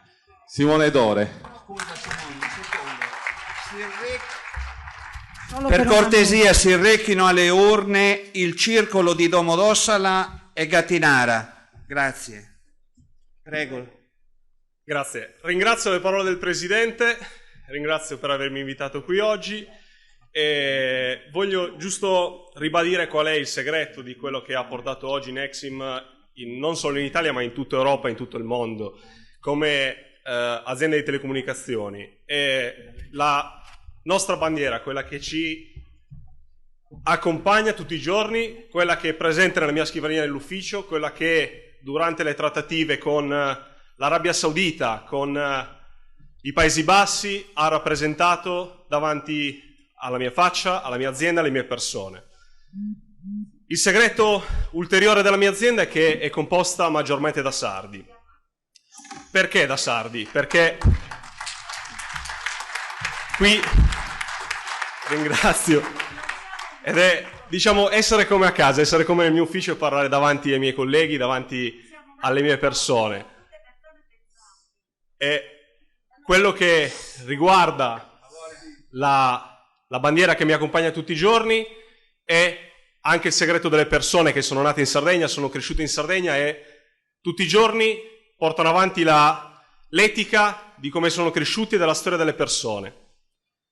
Chi è Nexim? Chi è Europe Telecom Company? È un'azienda di telecomunicazioni paritetica a Telecom Italia, paritetica a Vodafone, tutte quelle internet che noi abbiamo nelle case per connetterci a Instagram, per connetterci a internet, per connetterci a Facebook. E ho sentito di parecchi progetti che oggi vengono sviluppati sulla rete, ma non dimentichiamoci che le infrastrutture per la Sardegna sono molto importanti, sono infrastrutture che servono a quelle grandi aziende per arrivare nel nostro territorio e dare avanti a quello che sono le nostre potenzialità, le nostre teste e non farle scappare via.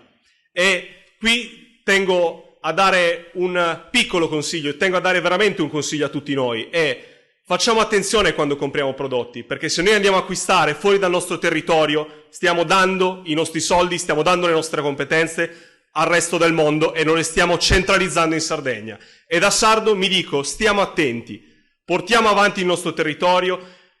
I miei impegni, che sono oggi valori oggettivi, sono quelli di mantenere quello che è il mio credo e portare l'azienda in Sardegna, utilizzare le risorse sarde nel nostro territorio, far lavorare le nostre teste che sono presenti nel nostro territorio. La Sardegna è tutta, da nord a sud, da est a ovest, senza distinzione di colore né distinzione politica. Noi siamo dei tecnici, noi portiamo avanti le infrastrutture del territorio e vogliamo portare qui grandi aziende. Vi faccio un esempio, e qui ringrazio anche quelle persone che si sono portate avanti in un momento che stiamo vivendo oggi, che è legato alla pandemia. Noi nel 2020 abbiamo sviluppato un software che ha aiutato nel primo periodo a diagnosticare attraverso radiografie la polmonite interstiziale, quello che è oggi chiamato il Covid-19.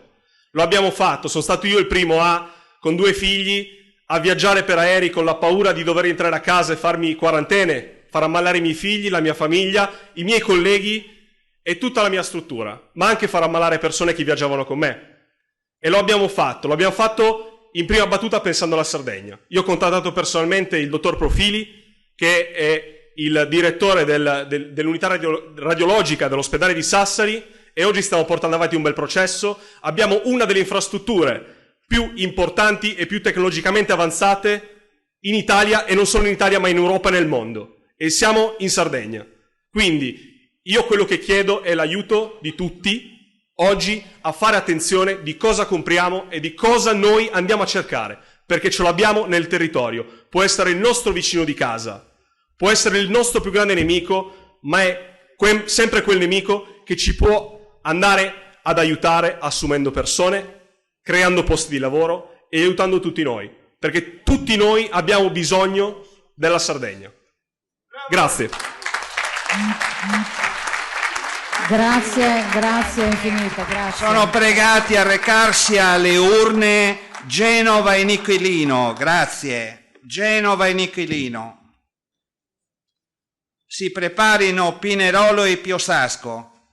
Intanto Cancedda Sara. No, è arrivato io. Sei arrivato, perché non ti avevo visto, scusa. Ho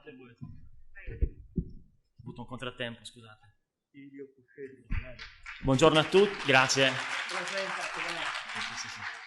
No.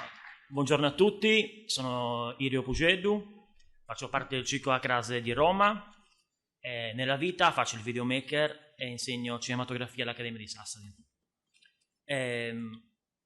Sono membro uscente del coordinamento giovani e come saprete abbiamo fatto diverse iniziative coordinamento giovani, soprattutto legate all'audiovisivo. E oggi è il suo compleanno. Auguri. Grazie Ignazio. mi hai mandato in crescita adesso. Ok. Dicevo, come non so se sapete, ma abbiamo fatto diverse iniziative, soprattutto legate all'audiovisivo, col coordinamento giovani, e sono tutte su YouTube o sui canali social, su Facebook. Sono quelle che hai legato prima a Michele Carta. Oggi vorrei offrire uno spunto su quello che riguarda appunto l'audiovisivo e più in generale il cinema in Sardegna. Nel 2006 la Regione Sardegna ha fatto una legge, che è la legge 15, che ve la cito, è molto breve. La Regione Autonoma della Sardegna riconosce il cinema quale mezzo fondamentale di espressione artistica, di formazione culturale, di comunicazione e rilevante strumento di crescita sociale ed economica e ne promuove lo sviluppo e le attività connesse. Questa legge ha permesso a tanti autori, quando erano già affermati, come Salvatore Medeo, Gianfranco Caviddu, Peter Marcias, Columbu, tantissimi autori sardi, di continuare a girare le loro opere in Sardegna. Ma ha anche permesso a una nuova generazione di registi che è venuta su di poter approcciarsi per la prima volta a lungometraggi o a cortometraggi di rilevanza nazionale, come Bonifacio Angius, Mario Piredda, Paolo Zucca, Alice Murgia. Non posso citarli tutti, quindi mi perdoneranno tutti quelli che sono stati citati. Grazie appunto a questa legge, queste persone hanno creato le loro opere in Sardegna coinvolgendo maestranze e attori sardi, e quindi creano un indotto notevole. Oggi c'è veramente un bel fermento in Sardegna sul cinema. Però c'è un problema. C'è il problema che molto spesso questi film non riusciamo poi a vederli, perché c'è la parte di produzione che riguarda tutta la parte che fa dall'ideazione sia alla creazione del film, e poi c'è la seconda parte che è la distribuzione. E spesso c'è un gap, perché poi i film vanno in proiezione e la fase si spende tantissimo su questo, però vanno per troppo poco tempo, lo sappiamo per troppo poco tempo prima, quindi molto spesso, a me in primis, capita di non vedere quel film. Grazie. Okay. Scusa Elio, visto che sei fermo. Si rechino alle urne Pinerolo e Piosasco. Prego. Ok, quindi questo problema, il problema della distribuzione, è un problema strutturale, quindi io col coordinamento giovani ho iniziato un progetto in cui vorremmo veramente creare una rete sistematica attraverso la fasi, con un contatto diretto con la regione, sapere quali film sono stati prodotti con largo anticipo e poter organizzare poi con la distribuzione del film delle date a livello sistematico in tutti i nostri circoli, in modo che magari, che ne so, dei circoli anche vicini facciano una data, o organizzare un tour con un senso, diciamo, logico, cioè, economicamente sostenibile, per poter portare anche il regista in sala. All'interno del coordinamento giovani c'erano e ci sono ancora delle persone che sono in grado di poter fare questo, e questo è quello che mi ha spinto comunque a presentare la mia candidatura all'esecutivo. Niente, poi concludo ripetendo una frase che è dal 2016, dalla prima volta che Mattia Lilliu mi ha agganciato nella fasi, sento, è che i circoli hanno bisogno dei giovani. Bene, i giovani sono messi a disposizione. Grazie. Volevo fare un ringraziamento anche, scusate, a Serafina, perché mi ha sempre dato...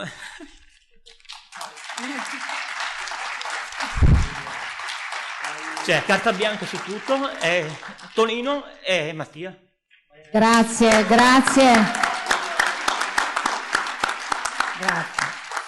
Un abbraccio affettuoso alle sarde e ai sardi. Ringrazio la Fasi per il lavoro instancabile e costante di tenere vivo il legame tra i nostri conterranei. L'emigrazione, la fuga disperata, come la definiva Nereide Rudas, è una costante sarda. Lo è stata in passato, lo è oggi con migliaia di giovani che ogni anno gettano la spugna e istruiti e formati vanno ad arricchire altre realtà comunitarie con le loro competenze e la loro giovinezza. Siamo l'isola in mezzo al Mediterraneo, naturale piattaforma di connessione fra il sud del mondo e l'Europa continentale. Potremmo essere elemento fisico e culturale delle relazioni sociali ed economiche e niente è perduto. Come voi, care e cari sardi che vivete lontani dall'isola, ci ricordate ogni volta che con emozione e amore parlate di Sardegna, questa terra deve alzare la testa e mettere a reddito tutte le potenzialità di cui dispone. Deve farlo per i sardi a prescindere da dove risiedano e lo deve fare per dare un contributo di qualità, equità e sostenibilità alla crescita italiana e ancor più all'incompiuto progetto europeo. Ringrazio tutti voi. Romina Mura, Presidente Commissione Lavoro, Camera dei Deputati. Si rechino alle urne i circoli di Rivoli e Savona. E intanto Tava Eleonora, prego Eleonora, a te.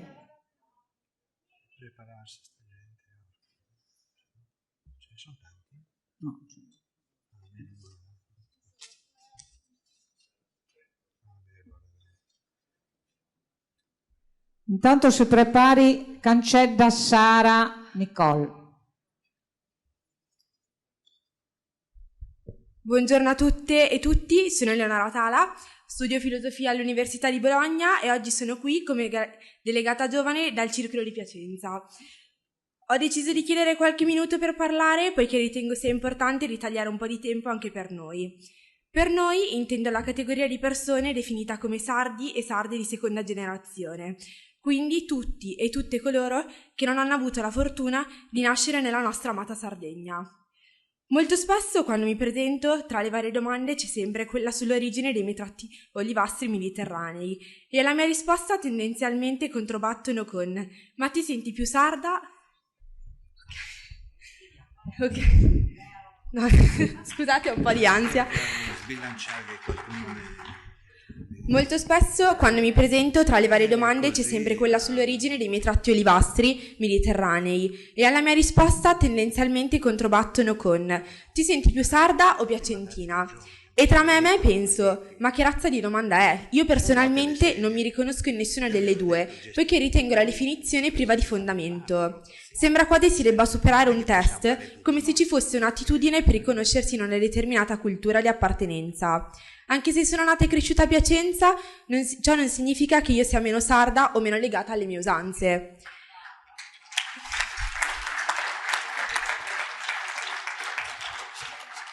Ad esempio, per me è un grande onore poter indossare il costume del mio paese, Ittiri. Ciò mi fa sentire particolarmente connessa con le mie radici sarde, mi permette di entrare nel vivo della mia terra. Purtroppo però, non potendo indossare il costume 24 ore su 24 e 365 giorni l'anno, ho dovuto trovare un espediente in grado di non spezzare il mio legame e dato che qua siamo in molti e molte, penso sia anche quello di tanti e tante altre, poiché questa realtà l'ho trovata proprio qua, nel coordinamento Giovani Fasi e in particolar modo nel mio circolo di appartenenza a Piacenza, appunto.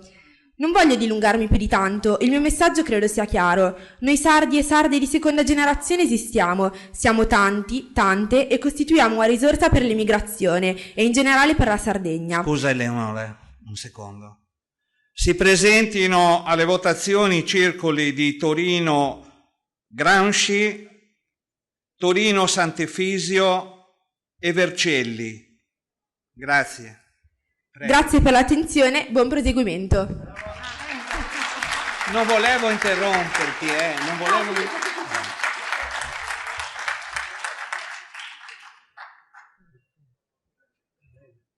Si preparino i circoli del centro-nord, tra i primi Bareggi e Bergamo.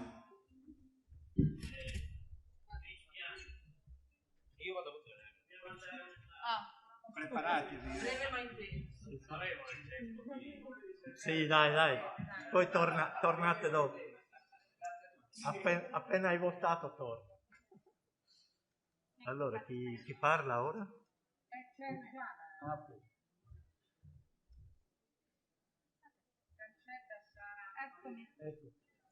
Ce l'abbiamo fatta, scusate, prima sono scomparsa, ma ero un attimo impegnata nelle attività di coordinamento da subito. Salve a tutti, grazie. Sono Sara Nicole Cancedda, nuova coordinatrice giovani. Immagino vi abbiano già presentato la nuova squadra, ma ci tenevo innanzitutto a ringraziare il coordinamento uscente perché veramente si è speso tantissimo in questi anni e ha realizzato dei progetti che sono fruibili, sono disponibili e costituiscono uno storico importante per tutta la fase. Quindi un grazie enorme a Mattia, a Irio, a Michele, a Mavi, a tutti quelli che hanno collaborato in questi anni.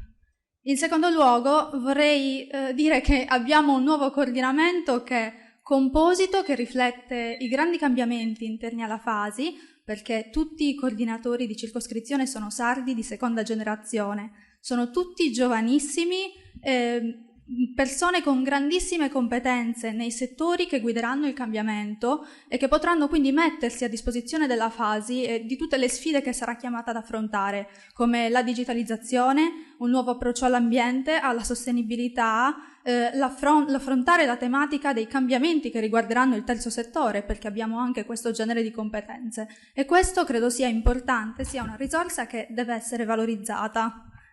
Ho detto questo, io passo al mio intervento che attiene alla tematica dell'ambiente e in particolare alla possibilità che in Sardegna venga realizzato il deposito unico delle scorie radioattive. È un tema di cui si è tanto parlato e in realtà si sa poco. Perché? Perché per la prima volta in Italia si è adottata una procedura di consultazione pubblica che prevede quindi il coinvolgimento di tutti gli attori portatori di interesse nella scelta del sito. Il 5 gennaio 2021, voi sapete, è stata pubblicata la CNAPI, cioè la Carta delle aree potenzialmente idonee a ospitare il deposito nazionale.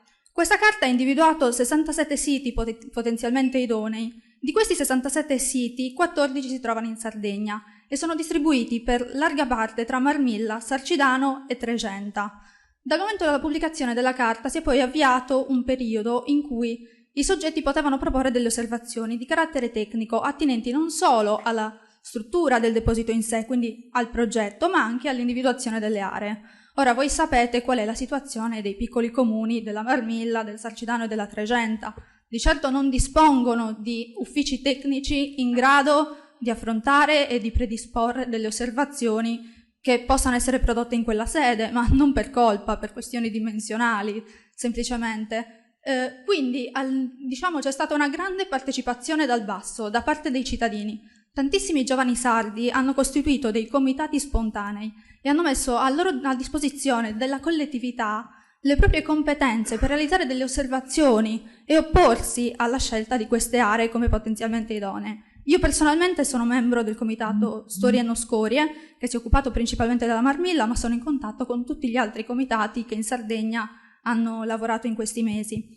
Ora, al di là dei motivi tecnici che sono stati individuati e che sono tanti perché le aree ricadono al confine con parchi regionali, contengono al loro interno siti archeologici, specie protette come la gallina prataiola, quindi i motivi tecnici ci sono. Ma c'è anche un motivo più importante, che è politico e attiene all'equità di questa scelta. La Sardegna, infatti, è una regione che si è già espressa contro il nucleare, come potete vedere. Abbiamo una legge, che è la legge regionale 8 del 2003, che dichiara la Sardegna territorio denuclearizzato, e abbiamo anche un referendum del 2011 che ha visto una larghissima maggioranza esprimersi in senso contrario non solo alla realizzazione di nuove centrali nucleari, ma anche alla realizzazione di depositi, quindi copre anche questa tematica. Ecco, allora bisogna forse interrogarsi su quali siano... Sara, scusa, Si rechino alle urne Bareggio, Bergamo e Brescia. Grazie. Prego. Di prepararsi. Vado? Ok. Allora bisognerebbe interrogarsi su quali sono le ragioni alla base di una contrarietà così diffusa. Da un lato c'è da dire che la Sardegna sopporta già un numero di servitù e una estensione di territorio sacrificato al preminente interesse nazionale che è enorme, sia dal punto di vista delle servitù militari, che qui vediamo riassunte. Abbiamo il 61% delle servitù militari dello Stato, 35.000 ettari di territorio militarizzato e in occasione delle esercitazioni di volta in volta vengono occupate aree sempre più vaste. Ma oltre a questo c'è anche il tema dell'inquinamento, di cui peraltro ha parlato anche Greta Cogotti nel suo intervento di ieri. La Sardegna è seconda regione italiana per aree SIN da sottoporre a bonifica. cosa succede? Queste aree, come potete vedere, rimangono non bonificate. Perché? Perché è estremamente complesso ricostruire la catena di responsabilità e quindi attribuire a qualcuno il dovere di procedere alle bonifiche, e sono anche estremamente costose. Quindi è molto difficile anche per lo Stato e la Regione farsene carico e portarle avanti. Allora, è normale che davanti a questo tipo di occupazione del territorio i sardi, come posso dire, non siano disposti a sopportare ulteriori sacrifici. E questo non deve essere letto nell'ottica egoistica di un movimento NIMBY, che significa not in my backyard, non nel mio giardino, ed è il modo in cui di solito vengono classificati i movimenti di chi si oppone alla costruzione di una grande opera pubblica di interesse nazionale. No, questo non è un movimento non nel mio giardino, è un movimento basta nel mio giardino, abbiamo già abbastanza guai, non vorremmo averne altri. Scusa, si rechino alle urne Carnate, Cesano Boscone, Cinisello Balsamo, grazie, scusa. Concludo velocissimamente dicendo che quindi la FASI, che da sempre ha svolto un ruolo di mediazione culturale rispetto alle istanze sarde nel continente, chiamiamolo così, credo che sia chiamata ancora una volta a farsi portatrice degli interessi della Sardegna, a spiegare quali sono le ragioni intime della contrarietà dei sardi a ospitare questo progetto, a farsi carico di queste istanze di equità che vengono dalla Sardegna e a farsene interprete. Vi ringrazio tutti per l'attenzione. Grazie, bravissima. Anzi, il compianto Vincenzo Migaleggo ha studiato tantissimo questo insomma, argomento e ha anche pubblicato parecchio anche sulla eventuale bonifica di questi territori.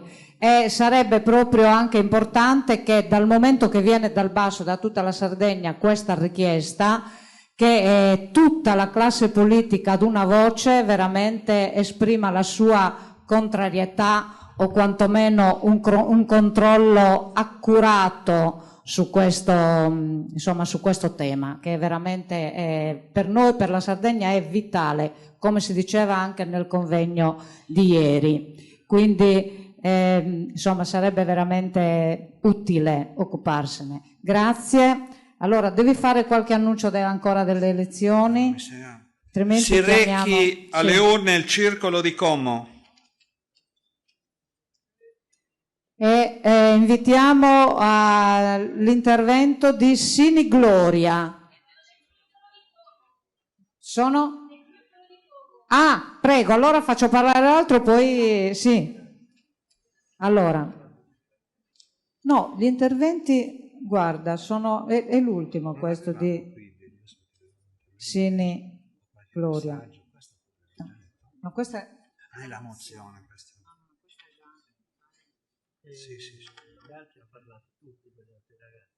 Sì, i ragazzi. Allora, gli interventi che noi avevamo, insomma, diciamo così, prenotato sono finiti. Abbiamo fatto parlare tutti, però ecco, chi vuole intervenire cortesemente lo faccia, anche perché abbiamo dei tempi veramente strettissimi. Prego, ti presenti, sì, tu? Io sono Barbara Pisano, mi ero prenotata. No, non lo vediamo, allora vediamo. Sto aspettando. Ho fatto un po' di corsa. Sì. Approfitto di questi minuti e io sono del circolo di Cinisello Balsamo e vorrei parlare di un tema che mi sta particolarmente a cuore e vorrei che la FASI si facesse promotrice anche di temi di salute, sanità e sociale. In particolare sto parlando della talassemia, che essendo diciamo in un ambito di circoli e associazioni sarde, molti di voi conoscono e molti circoli si sono fatti anche promotori di molte iniziative, sia in passato che penso anche attualmente. Infatti vorrei ricordare un intervento presso il circolo di Magenta in cui si fece nel 2008 una campagna di screening. Quello che voglio dire è che bisognerebbe fare molta più informazione e sensibilizzazione sul tema, anche e naturalmente questo invito è esteso anche alla Regione Sardegna qui presente. in quanto c'è sicuramente molto di know e connotu.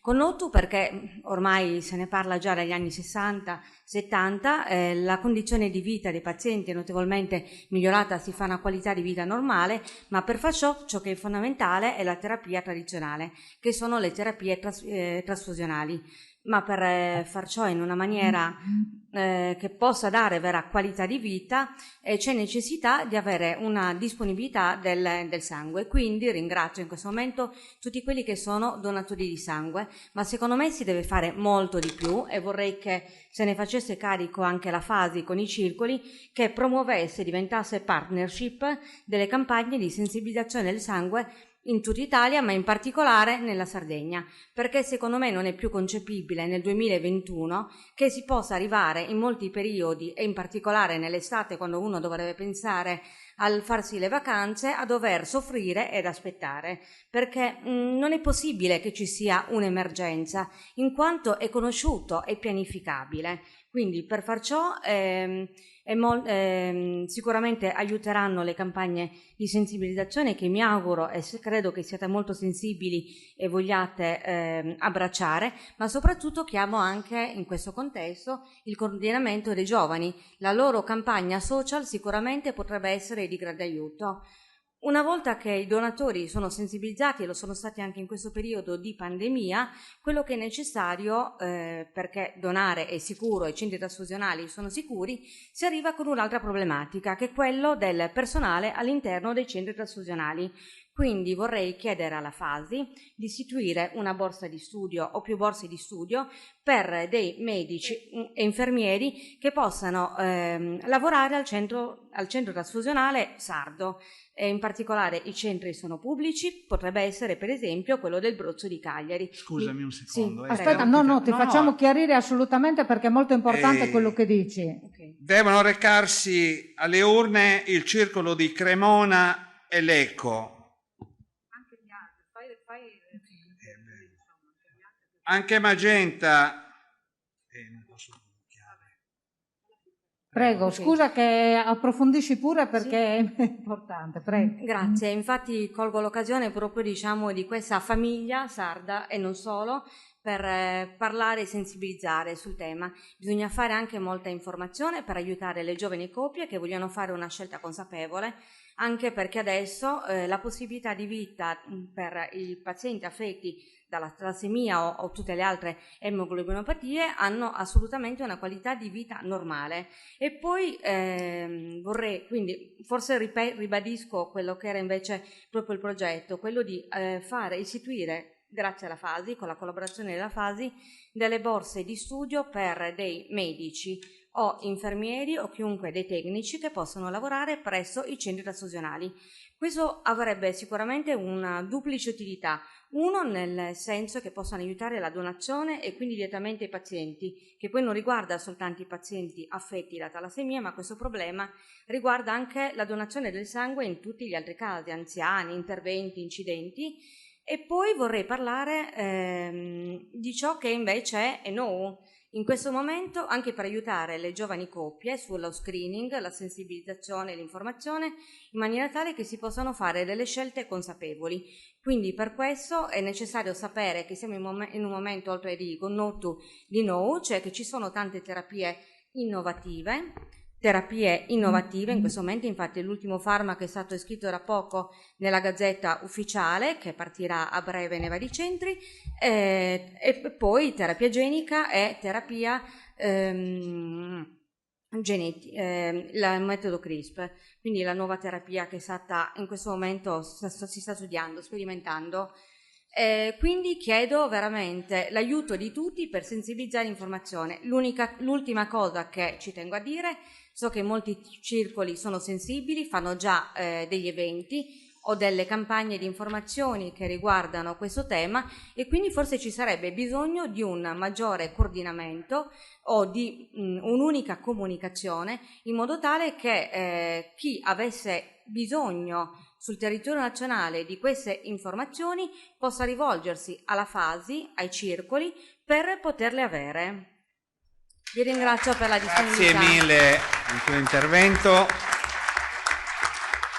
Invito i circoli di Marchirolo, Milano e Parabiago recarsi alle urne. Grazie.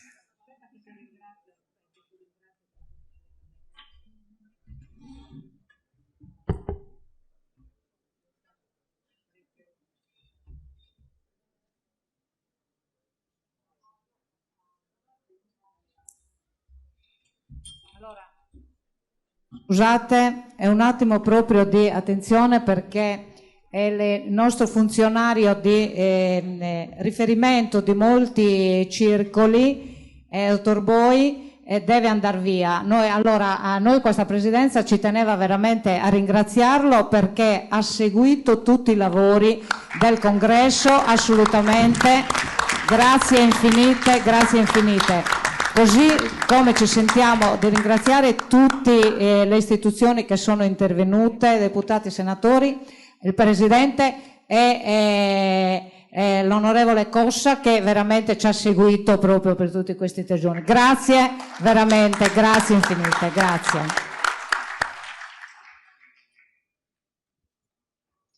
Allora, continuano le operazioni di voto. Noi naturalmente chiediamo anche scusa se abbiamo messo fretta a qualcuno, ma come sapete ci sono veramente tanti circoli, tante elezioni e poi soprattutto anche c'è qualche mozione da votare, ci sono gli interventi conclusivi che hanno bisogno magari di essere un po' ulteriormente pianificati, quindi se siamo stati a volte un po' un tantino bruschi chiediamo scusa. Prego. Allora, sì. Allora, chiediamo Canceda Sara è rientrata? No. Allora, aspetta. Grazie. Che io non vi conosco e quindi qui ho sbagliato.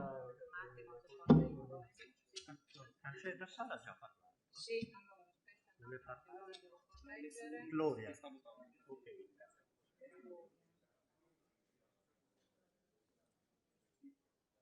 qua, Gloria, sì, cancella quella dell'aula.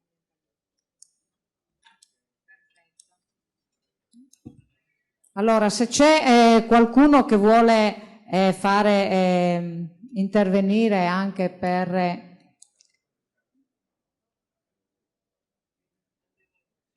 No, allora andiamo alla mozione, sì. Direi.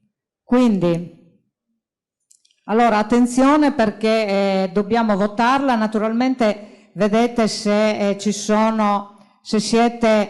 se avete a disposizione il nostro cartellino rosso per la votazione della mozione. Proposta da Maria Elena Tanda. Allora, premessa, il mondo delle associazioni sta vivendo un momento, cerco di leggere lentamente perché così si percepisce il messaggio.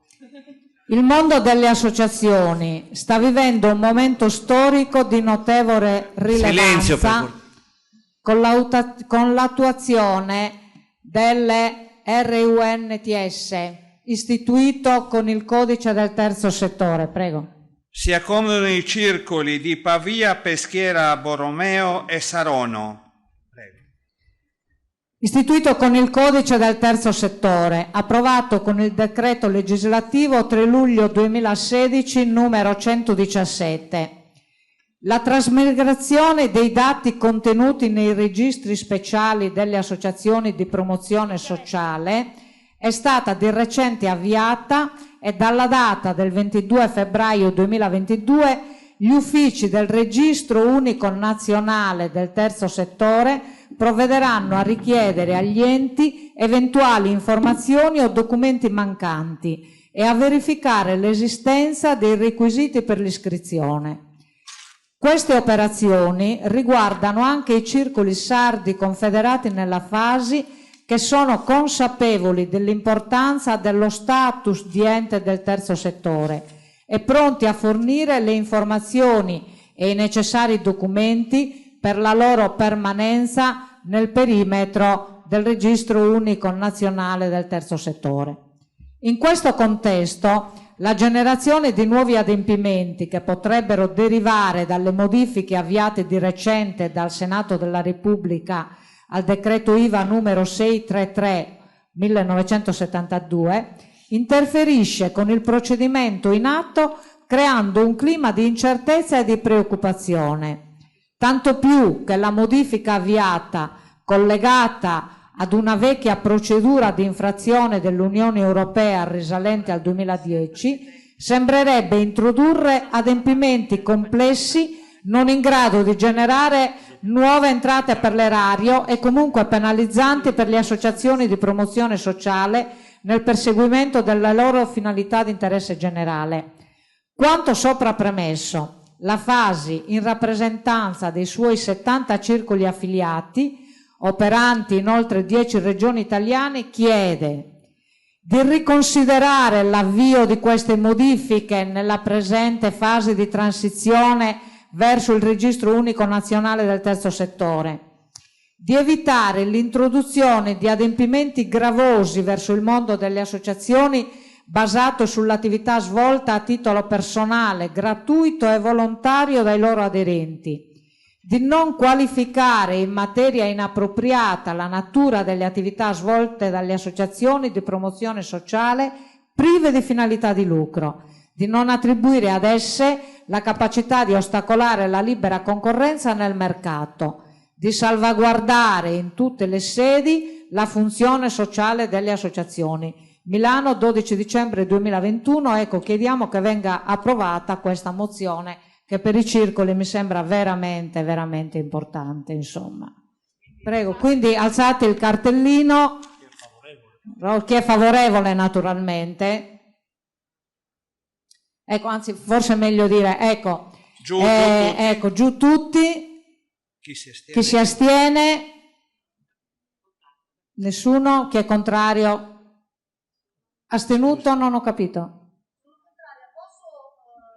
No. Per le mozioni mi dispiace, se uno e basta, no. Grazie.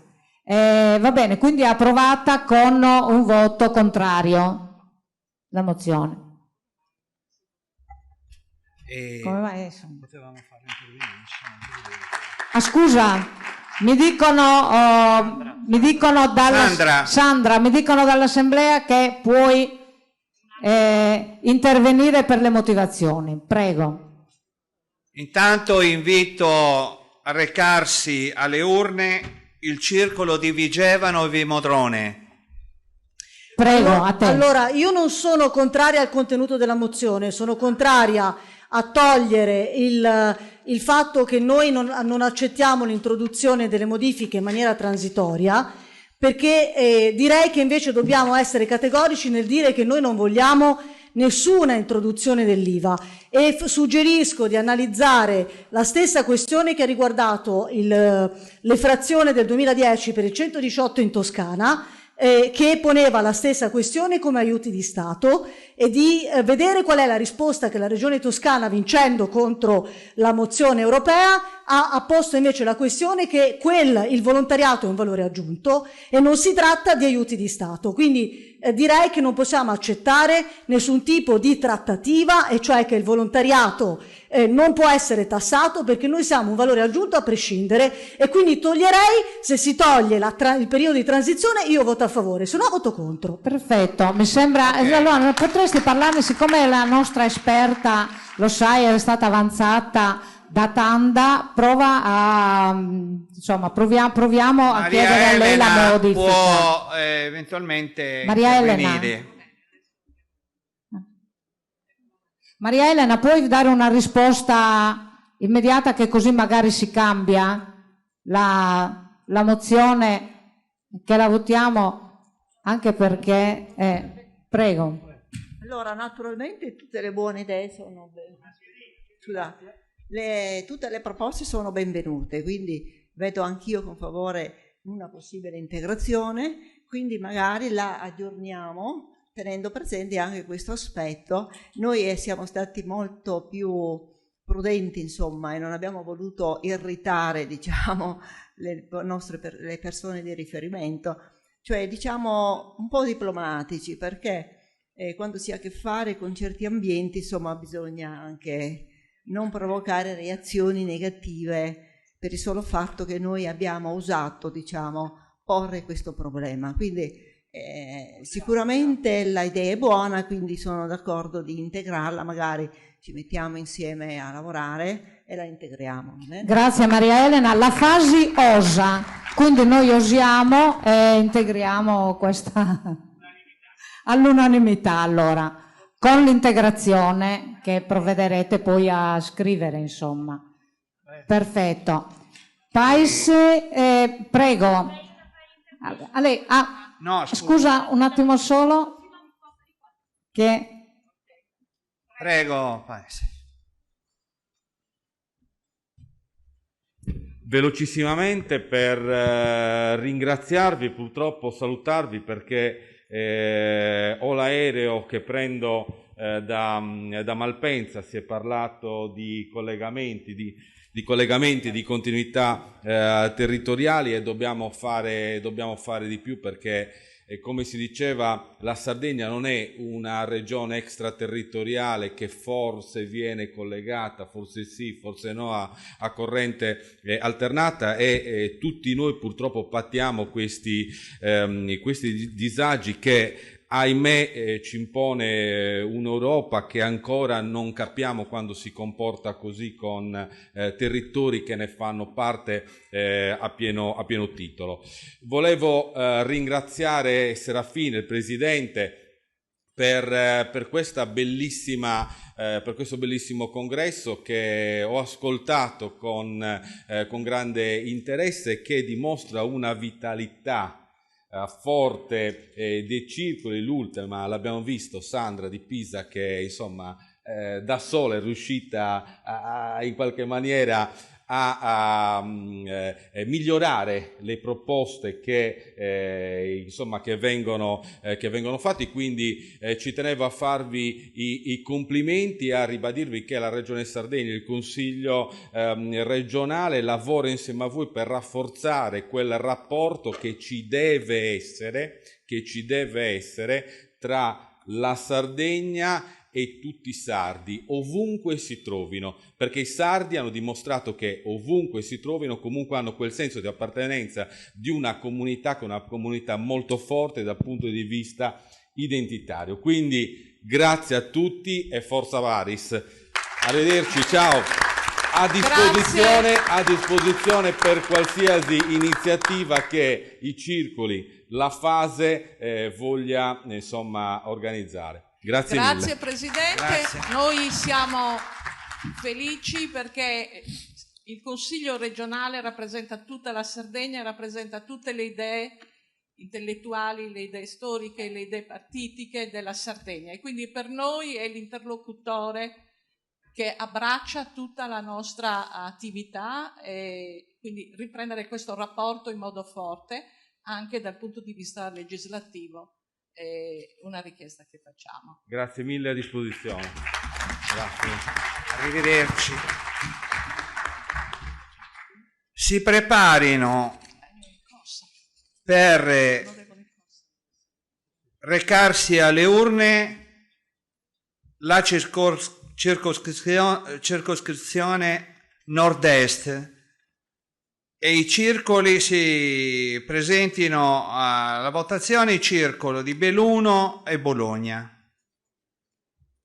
Intanto volevo invitare l'onorevole Cossa, prego onorevole, che deve salutarci anche lui.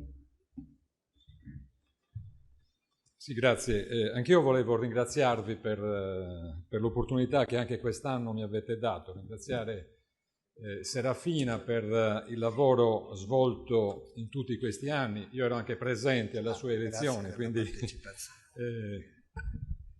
dicevo, io ero anche presente alla sua elezione, così come sono stato presente a molte congressi, a molte iniziative intraprese dalla FASI. e da questo rapporto è nata una bella collaborazione che ci sta dando grandi soddisfazioni, perché guardate, io non mi stanco di ripeterlo, quello che stiamo facendo, cioè che stiamo ottenendo, la modifica della Costituzione è veramente un qualcosa di storico ed è un qualcosa che io che faccio politica dico vale una intera carriera politica.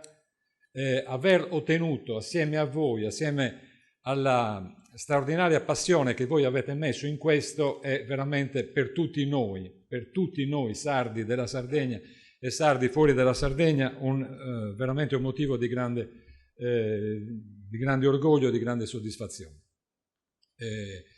Anche l'iniziativa dei nuraghi, l'altra iniziativa importante che voi avete sposato e che io sono convinto che sarà un altro traguardo importante che conquisteremo assieme, e grazie anche per aver voluto ospitare questa mostra importante che serve a far conoscere. Io sono molto contento di aver visto questo gruppo di giovani che sta crescendo all'interno della FASI, che rappresentano veramente un grande valore aggiunto, perché rappresentano la capacità dell'associazione di adeguarsi a quanto sta accadendo non nel mondo dell'immigrazione sarda, ma nel mondo, e quindi veramente un processo straordinario di integrazione che noi Sardegna dobbiamo finalmente riuscire a concretizzare.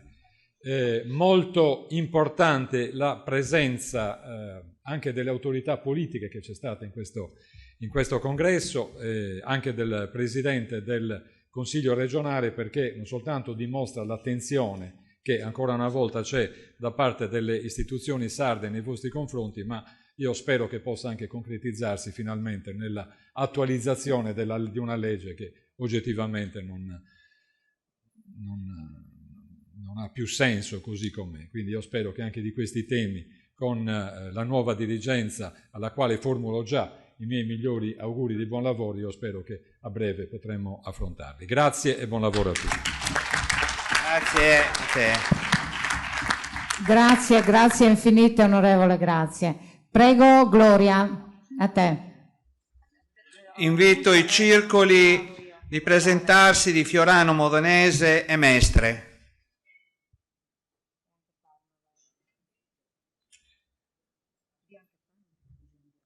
Aspetta, vado in ordine.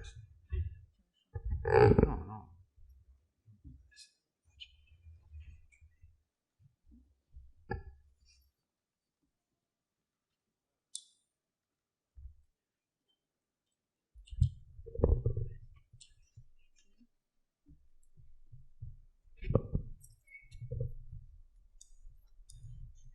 Esatto, ok. Buongiorno a tutti, finalmente riesco a parlare. Non è un argomento da ultimo discorso, penso che doveva essere il primo e che il famoso e tanto ripetuto spazio ai giovani doveva essere anche monito di questo. Quindi vabbè, ultima ma non per ordine di importanza.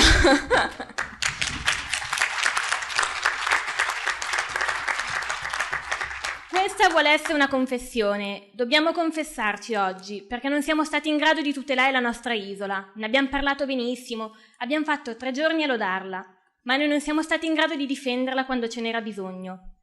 Quindi largo ai giovani, ma pensiamo al futuro.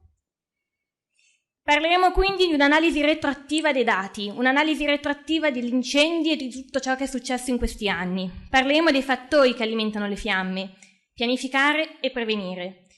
Inoltre, cosa possiamo fare? Cosa possiamo portarci avanti da questi 3 giorni e provare a pianificare, prevenire e progettare un futuro per la Sardegna? La storia doveva essere un monito. La storia ce l'ha insegnato. Negli anni abbiamo distrutto foreste, abbiamo distrutto piante secolari, sono morte persone. Non quest'anno, per fortuna. Ci sono stati danni ingenti, sono stati distrutti 20.000 ettari di foreste e 7.000 uomini sono stati impiegati. Hanno impiegato le loro forze, di giorno e di notte, per spegnere l'incendio. Abbiamo perso il lavoro, abbiamo perso la produzione, sono stati persi i ricordi dei nostri avi, i ricordi dei nostri amati nonni che hanno faticato in tutti questi anni per ottenere quello che avevamo. Ci avevano annunciato, le date parlano chiaro, era il 27 di aprile, la definivano una saccatura atlantica. Ci sarebbero state risalite di massa d'aria calda dal Nord Africa, con aumento delle temperature e vento di scirocco. Al 22 di luglio infatti è andata così. Le fiamme si abbattevano a ventaglio, riuscivano ad alimentare anche ciò che era già stato spento. È stato un inferno, letteralmente un inferno. In realtà il rovescio della medaglia dei cambiamenti climatici è un altro, gli allagamenti. Quell'immagine lì è un'immagine di 3 giorni fa nell'Oristanese. Pensate, la stessa cosa che stava rischiando di ucciderci ad agosto, a luglio, adesso sta rischiando di farci affogare. Si chiama crisi climatica. Lo spopolamento è un altro fattore. Un'analisi dell'Università di Cagliari prevede che entro il 2031 ci saranno 27.000 abitanti in meno in Sardegna, quindi 31 paesi che verranno abbandonati. Sapete cosa vuol dire questo? Verrà abbandonato il territorio. Il territorio sarà incurato, ci sarà un'incuria generale. E questo c'è già adesso. Dobbiamo renderci conto che se noi giovani ce ne stiamo andando, e io parlo di seconda generazione, perché io arrivo da Como, nata a Como, è per colpa di questo, e noi siamo i primi a causare questo. Qual è la differenza tra queste due immagini? Un deposito di combustibile alla zona del Montiferru? Nessuna. Non c'è esattamente nessuna differenza. Qui può prendere fuoco in un qualsiasi momento. La scintilla c'è. Il fuoco non va dove il combustibile non c'è. Laddove non c'è benzina, un motore non parte. Non vanno abbandonati i boschi. Gli alberi vanno tagliati. C'è un costante abbandono e un'incuria. L'entroterra andrebbe resa molto più produttiva.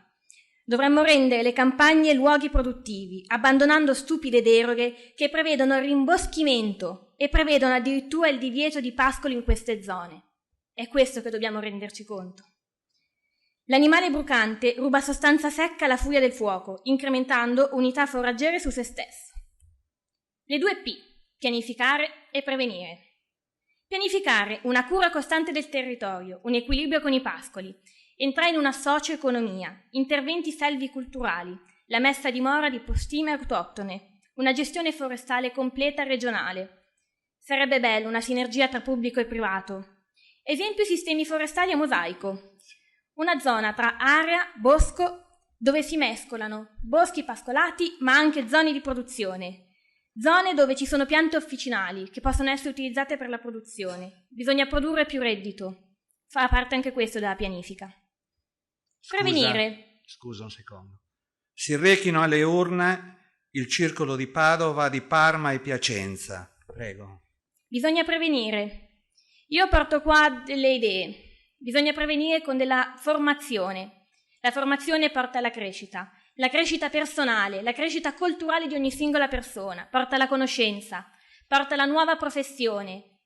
Creare delle professioni che siano in grado di intervenire nel territorio in base alle loro conoscenze. Se c'è lavoro, c'è cultura, ma c'è anche professionalità.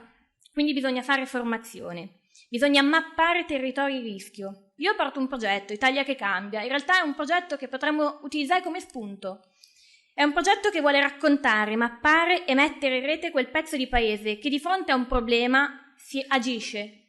Agisce da solo, non vuole pubblicità. Lo fa senza delegare o aspettare che qualcuno lo faccia al suo posto.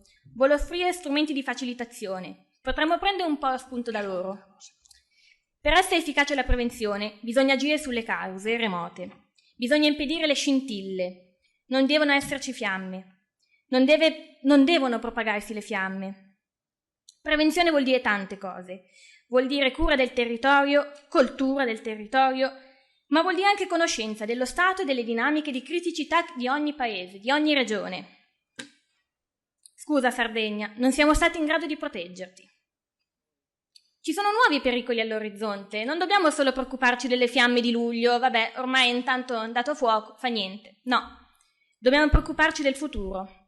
Uno studio dice che il 14% della Sardegna è a rischio frane inondazioni. Beh, non da meno parliamo di 3 giorni fa, La zona dell'Oristanese lo sta già dimostrando, fa parte del 14%. Auspichiamo che anche in Sardegna il Piano Nazionale di Resilienza possa salvaguardare il territorio, possa metterlo in sicurezza e possiamo analizzare le aree esposte a rischio. Non vogliamo perdere di nuovo la Sardegna. Cosa può fare la Fasi? Può divulgare e formare, e non qua a Milano. È inutile che ne parliamo qua a Milano, dobbiamo agire giù in Sardegna. Dobbiamo essere noi i primi portatori di divulgazione di questa conoscenza. Quali sono i nostri rischi? Voi lo sapete? Bisogna intervenire politicamente, bisogna agire, farci sentire. Scusa Sardegna, non siamo stati in grado di tutelarti, dobbiamo intervenire ora. Bisogna che i sardi nel mondo, che hanno conoscenze, che perché magari hanno la cultura, hanno studiato per questo, possano intervenire, perché possano metterlo anche a disposizione gratuitamente per la loro isola e lo farebbero tranquillamente. Bisogna prevenire, ma essere solidali. La burocrazia non deve fare più danni delle alluvioni. Nel nostro paese non si parla mai di boschi, non si parla mai di incendi, se non quando ormai è andato tutto distrutto. Bisogna raccontarli in maniera efficace, bisogna vederli come un punto di reddito, bisogna vederli come il nostro futuro, la nostra casa.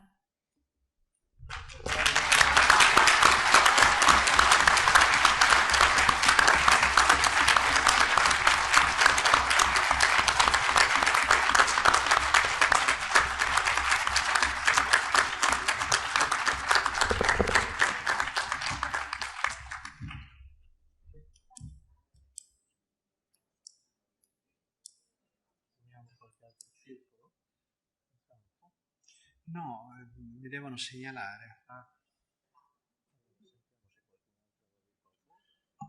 Sì. Se qualcuno vuole intervenire...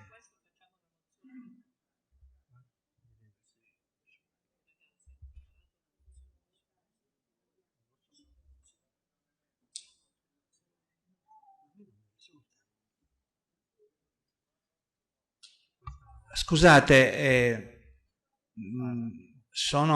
sono rivolto ai ragazzi, ma avete qualche mozione da presentare?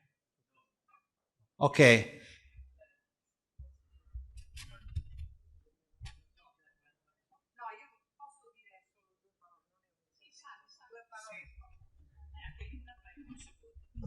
Solo due parole, buongiorno a tutti. Io sono incantata, commossa e entusiasta di questi giovani. Solo questo volevo dire. E mi auguro veramente che questo sia un percorso che porti ad una presenza più consistente dei giovani nell'esecutivo della Fasi, perché se lo meritano, sono preparati, si sono presentati tutti con un progetto, siete bravissimi, complimenti, veramente sarà un coordinamento eccezionale, bravi!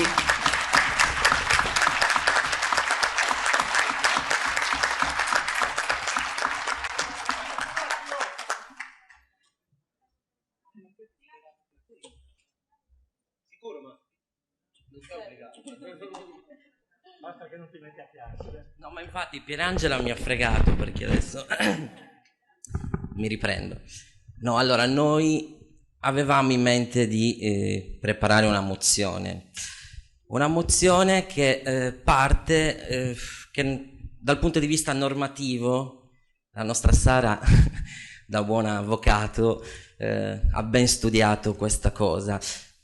Una mozione perché il grandissimo limite che noi abbiamo avuto durante questi anni è stato appunto poter accedere ai dati, quindi sapere esattamente quanti giovani sono tesserati all'interno dei vostri circoli e avere il contatto diretto con loro, quindi come dire, avere la possibilità di metterci in contatto.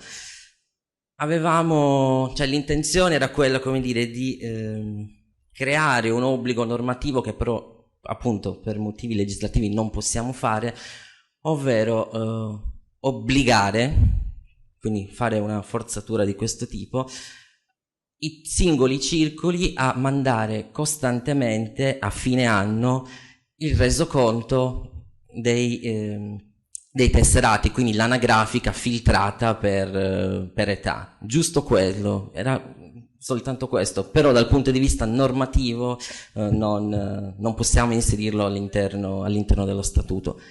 Chiaramente questa cosa, se c'è la vostra volontà, è uno strumento utilissimo e di grande aiuto per questi ragazzi qui che si occuperanno appunto del coordinamento, quindi vi prego di valutarlo, anche se non possiamo obbligarli, fatelo per loro.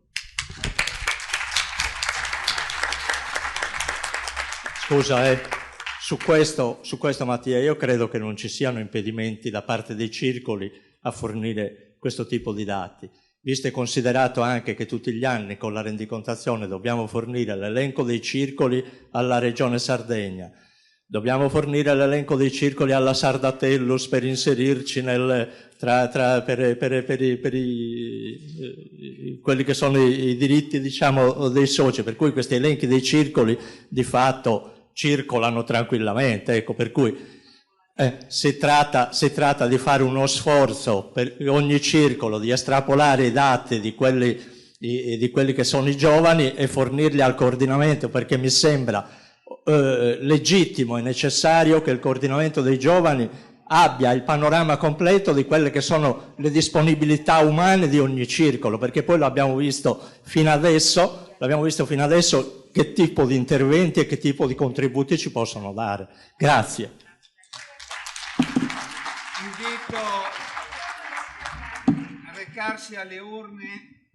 Invito a recarsi alle urne il circolo di Treviso, Udine e Verona.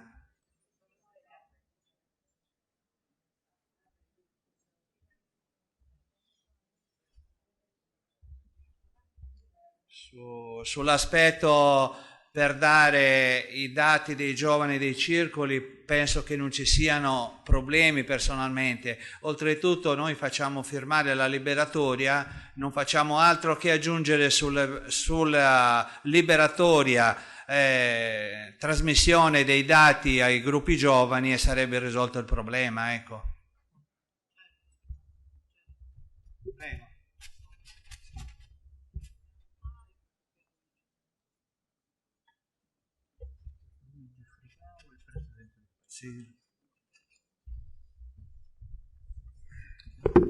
Pierluigi Frigaudel, sono presidente del Circolo di Ciampino.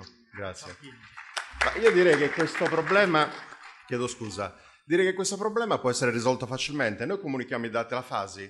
La FASI a questo punto qua comunica al suo gruppo interno, perché comunque il coordinamento dei giovani fa parte della FASI, comunica questo elenco. Perché se lo comunichiamo noi potremmo avere dei problemi con la proliferazione dei dati, perché non è previsto, noi la dobbiamo comunicare alla FASI, noi abbiamo previsto questo. Quindi se noi perseguiamo questa strada, il problema è risolto. Volevo dire solo questo, grazie.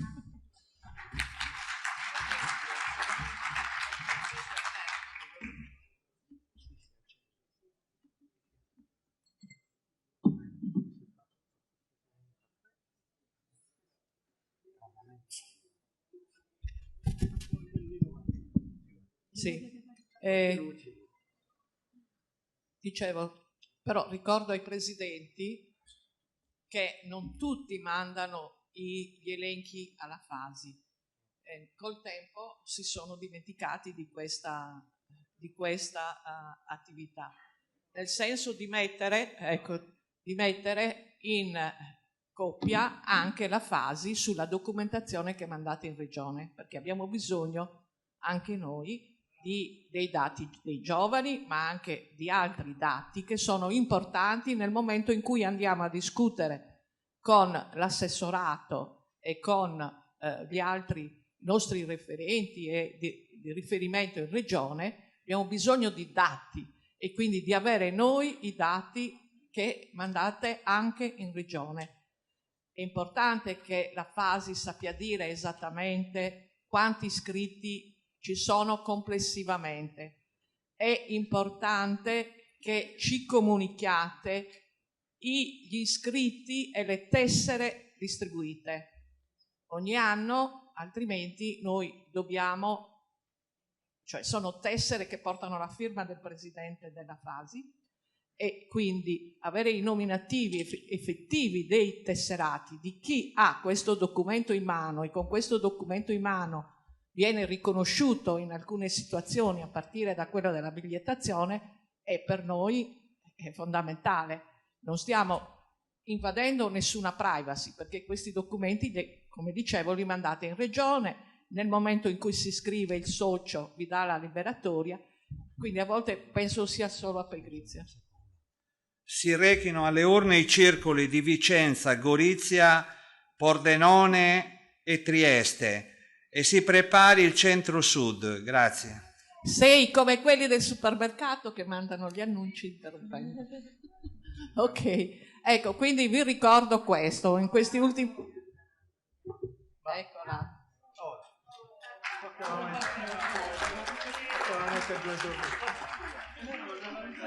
Questa è stata una delle gaffe più terribili del nostro congresso.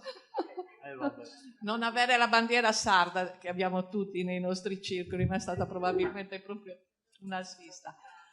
Allora, ripeto, quindi faccio un appello affinché alla nuova dirigenza Fasi e quindi anche tutta la parte amministrativa della Fasi vengano mandati i dati. Ripeto, c'è una tessera che distribuite ai vostri soci, quella tessera è timbrata Fasi, è timbrata dalla firma del Presidente. Avere i nomi di chi sono effettivamente i tesserati ci permette a noi di avere dei dati esatti e anche di trasmetterli in numero, di trasmettere questi dati numericamente, ovviamente non con i nomi, a chi deve darci, insomma, sia per la bigliettazione ma anche sulle continue domande che vengono fatte alla Fasi su chi siete, chi non siete e quanti siete. Quindi siccome non vogliamo raccontare realtà che non esistono, per favore siate ligi a questa legittima richiesta. All'interno di questo possiamo benissimo fare noi l'estrapolazione dei nati da una certa data in poi numericamente e trasferire questi numeri come informazione e trasferire questi numeri al coordinamento e nomi al coordinamento giovane. La difficoltà che ha avuto Mattia in questi anni è stata proprio questa, la mancanza da parte dei circoli di comunicazione verso i giovani. Devo ringraziare Mattia perché il risultato di avere qui questi giovani è grazie al suo lavoro e al lavoro dei suoi collaboratori, che appunto non si sono fermati ai dati che non avevano, ma si sono messi in contatto direttamente con i singoli presidenti oppure con chi dei giovani partecipava ai loro blog, scriveva su Facebook, eccetera, e contattarli e prepararli a questo incontro. Il risultato l'abbiamo visto oggi. Grazie Mattia, sarà un compito che lascerai al nuovo coordinatore, che comunque è un nostro che ha lavorato al fianco tuo in questi anni e quindi siamo sicuri che questo metodo e questa continuità si realizzi. Grazie.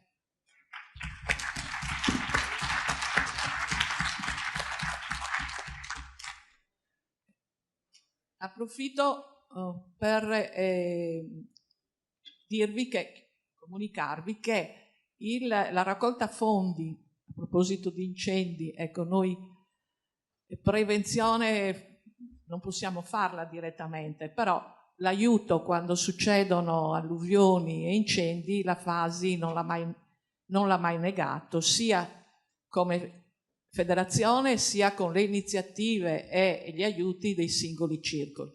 Quindi volevo comunicare che la raccolta fondi per gli incendi a questo punto verrà chiusa entro il 31 dicembre, siamo circa a 22.000 euro e ci sarà quindi da destinare questa somma. La proposta che sta raccogliendo consensi e che vi rilancio è quella di utilizzare questi fondi per l'acquisto o quello che sarà, nel senso si vedrà poi quale sarà il contratto per risorgere, cioè per nuovi piante di olive in questi territori. Questa è una proposta, l'acquisto di piante di ulivo da dare, poi vedremo a quali enti, a quale situazioni private o pubbliche, da inserire in questi territori devastati, seguendo Sì, seguendo ovviamente le indicazioni dei tecnici e delle autorità predisposte. Grazie. Si rechino Annuncio alle urne direzione. Il Circolo di Prato, di Ciampino e di Firenze. Ecco. Altro argomento. Quest'anno abbiamo il 150° di Grazia Deledda, ne abbiamo parlato in tutti i nostri incontri, quelli anche via web possibili. Lo ricordo e ripropongo la proposta che ciascun circolo si attivi a verificare che nel proprio territorio, nel proprio paese, nella propria città ci sia una via intitolata, un luogo, qualcosa intitolato a Grazia Deledda. Ove non ci sia, attivarsi presso le autorità comunali preposte, in base anche alla legge e alla norma che in questi anni ha introdotto la pari opportunità anche nell'intestazione delle strade e delle piazze del proprio comune, per sollecitare questa introduzione nella toponomastica della città o del territorio intitolata a Grazia Deledda. Già alcuni circoli hanno realizzato questo. Alessandria so che avrà tra poco l'inaugurazione di una piazza. Ecco, questo, se ci sforziamo tutti quanti, sarebbe un piccolo grande risultato. Ok, l'altro discorso, la mostra dei nuraghi, i 2 progetti UNESCO, dobbiamo appoggiarli, loro sono disponibili a venire nei nostri circoli, a presentarli e anche noi quindi fare la nostra parte di diffusione di questa richiesta importantissima. 2 nomination, diciamo, per l'UNESCO sarebbero un appoggio molto grande a tutto ciò che abbiamo detto di promozione dell'archeologia mondiale, dell'archeologia nel mondo. L'UNESCO ha questa possibilità di far conoscere a livello mondiale quelli che sono i beni protetti e quindi incentivare verso di essi la cultura, il turismo culturale, il turismo emozionale, quel turismo che noi promuoviamo e che in questi anni, ricordo, scorrendo quell'elenco che voi avete delle attività fatte dalla FASI e i progetti presi, abbiamo curato con vari progetti, dalla Turno in Barbagia ai progetti dei giovani i nuovi imprenditori in Sardegna, eccetera. Continueremo su questa serie. Le mostre sono a disposizione, questa che abbiamo a Milano, ma con il comitato abbiamo chiesto che ci invino gli originali, in modo che piuttosto che le spese di trasporto di ciò che già esiste, riusciamo a stamparle direttamente qui, ad esempio 2 o 3 mostre per circoscrizione, e quindi eliminando costi di trasporto dalla Sardegna o costi interni. Questo è un impegno che ci sentiamo di prendere. Ovviamente dei trasporti siamo sempre in prima fila, non c'è bisogno di ribadirlo. Siamo stati nel comitato promotore sia in quello scientifico sia in quello politico e su questo continueremo. Basta. Okay. Chiediamo un mandato che ci siano 2 mozioni sulla questione Grazia Deledda e sull'UNESCO e avere il mandato dall'Assemblea che poi prepareranno e la riteniamo. Sì, allora la commissione che sta lavorando alla raccolta delle mozioni e delle proposte chiede all'Assemblea di autorizzare a fare una mozione su quello che ho detto su Grazia Deledda e la toponomastica di Grazia Deledda e sull'UNESCO. Quindi, per alzata di cartellini,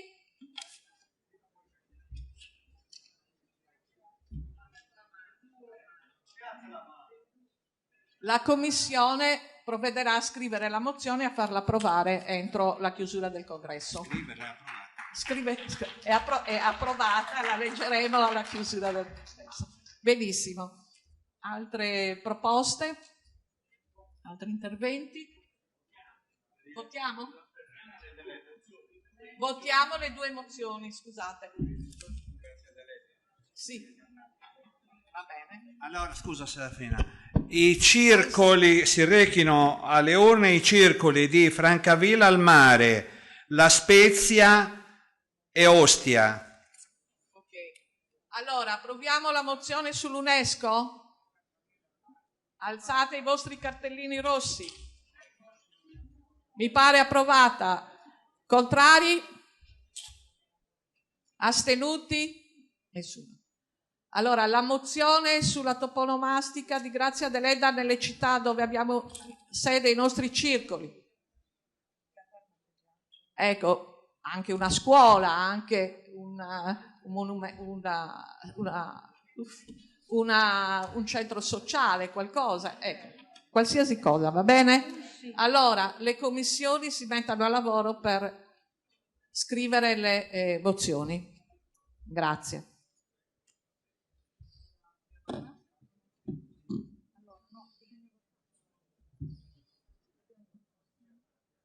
Quanti circoli mancano? Siamo a buon punto, ce ne mancano 7 circoli, 8. Ok. Più ci sono esecutivo e componenti impegnati nelle varie commissioni. Nelle varie commissioni. Prego, Casu. Prego. Allora, parlando di Grazia Deledda, di dedicare col comune o vie o che cosa, già da molti anni il Circolo di Carnate ha accolto l'invito fatto dal Circolo a dedicare a Grazia Deledda sia l'auditorium che la sala consigliare di Carnate, che sono all'interno di un palazzo scolastico, una sala grandissima, dove ce lo mettono a disposizione anche quando facciamo grandi convegni particolari, è stata dedicata a Grazia Deledda. Bene, a proposito di Grazia Deledda, allora, visto che abbiamo un po' di tempo, approfitto anch'io perché come tutti sanno Grazia Deledda era sposata con Palmiro Madesani, che era di Cicognara di Viadana, no? Quindi in piena pianura padana, al confine tra Cremona e Mantova.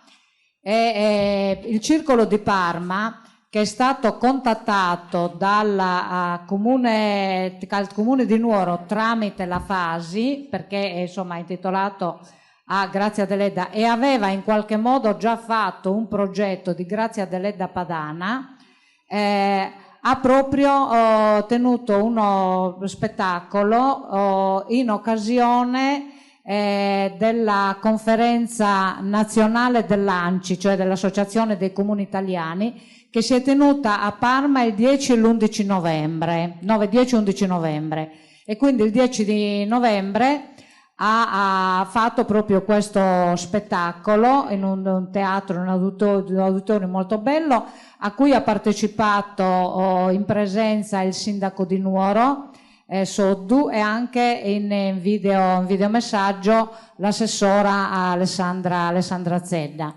Ed è proprio rientra nei festeggiamenti proprio dell'anno dell'Ediano. Allora noi abbiamo proposto, naturalmente ci siamo impegnati a trovare dei testi dalle opere padane di Grazia Deledda, per esempio Annalena Bilsini, per esempio Il Mulino e altre novelle ambientate nella pianura padana, senza assolutamente trascurare, anzi riportando tutto alla Sardegna, perché Grazia Deledda, come qualcuno ha detto, mi pare anche ieri o l'altro ieri, aveva sempre proprio la testa in Sardegna. Quindi anche la Fasi, se mai ce ne fosse stato bisogno, è sempre proprio in linea con i progetti che fanno in Sardegna e che fanno in regione, e che dà un aiuto fondamentale alla conoscenza delle nostre personalità. Sì, anche a questo proposito vi invito l'avevamo già detto nell'assemblea, non mi ricordo, sì, forse di un anno fa, che proprio soprattutto i circoli intestati a Grazia Deledda segnalino le loro iniziative su questo, oppure facciamo un programma collettivo di iniziative su Grazia Deledda. c'è la possibilità di avere anche dei fondi specifici per queste iniziative. Siamo infatti in contatto sia con il comitato, come avete visto anche con la presenza di Elvira Serra, ma col sindaco di Nuoro e con anche la regione, quindi se riusciamo ad avere tutte le iniziative, a farne un palinsesto, come si dice, e questo magari riprendiamo anche l'apporto, il supporto di Paolo Pulina, anche se non sa, ecco, di Paolo che è sempre disponibile sulle attività culturali. Dietro le bandiere mi risponde. Non ti sentono qui, Paolo. Bene, ok, bravo, come sempre. Come sempre. Ecco, riusciamo a avere visibilità comune e quindi visibilità più forte. E l'altra, voi avete visto la presenza qui nei primi 2 giorni, non c'è oggi, ma del presidente della... Non si sente. E io chi parlo? Vicino, allora più vicino così? Ok, ecco. Abbiamo avuto qui presente per 2 giorni il presidente della Casa Gramsci di Ghilarza. Allora, Gramsci è per noi tutti è un grande, come dire, è uno dei nomi che noi spendiamo per dire che uomini abbiamo avuto in Sardegna. Gramsci è il più conosciuto, anche grazie a Deledda, ma il più conosciuto e studiato ancora in tutto il mondo. Abbiamo giovani sardi che vincono borse di studio, dottorandi in tutte le università del mondo su questo tema.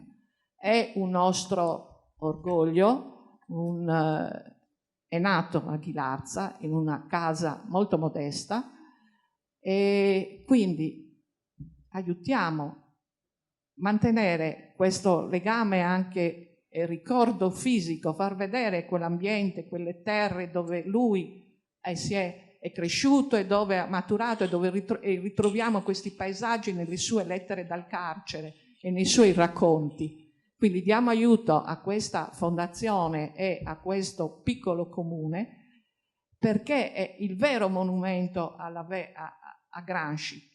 Ce l'abbiamo in Sardegna, dobbiamo anche questo farlo diventare una meta di quel turismo culturale, di quel turismo emozionale, di quel turismo legato alla storia, che ci lega alla storia e al pensiero filosofico, forse uno dei più importanti della modernità.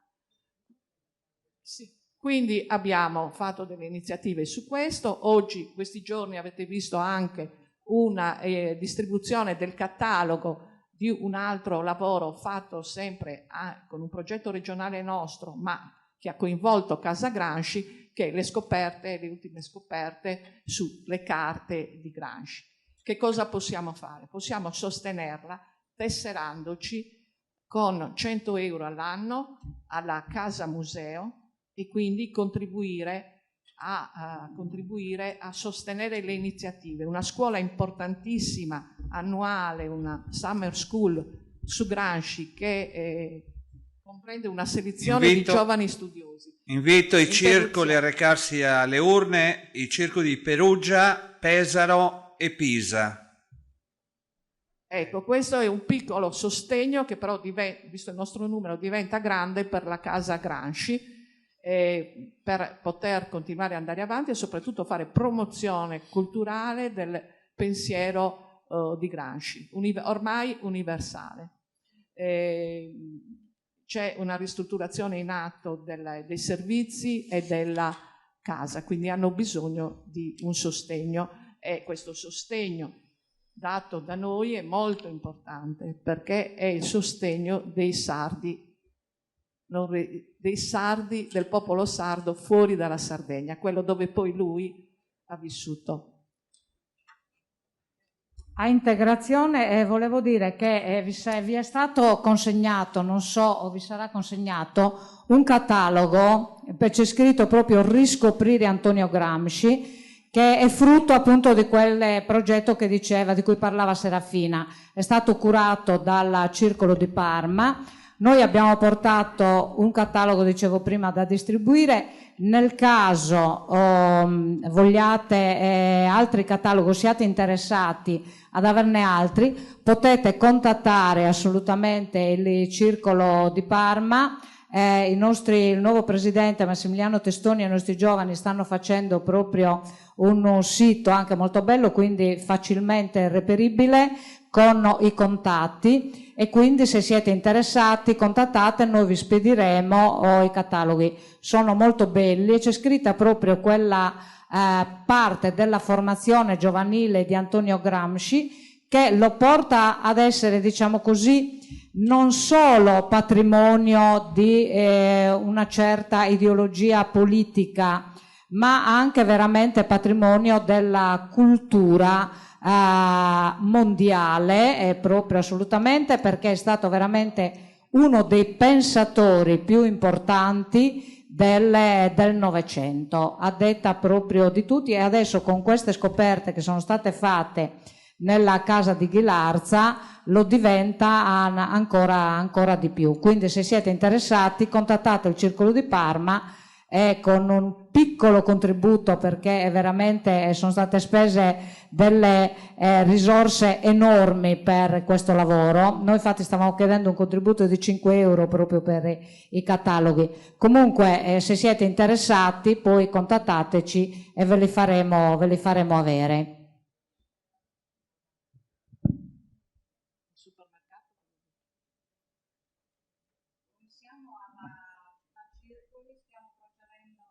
Stiamo procedendo benissimo, rispetteremo anche gli orari per andare a pranzo. Ci sono solo 4 circoli e più i componenti dell'esecutivo, alcuni componenti dell'esecutivo che devono votare. Penso che fra 10 minuti potremo sciogliere l'assemblea.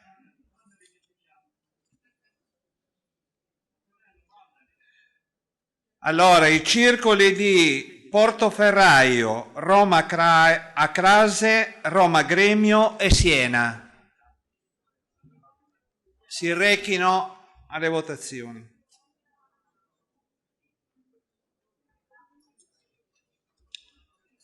Adesso sono questi qua. Eccoci, bisogna dire dopo cosa facciamo,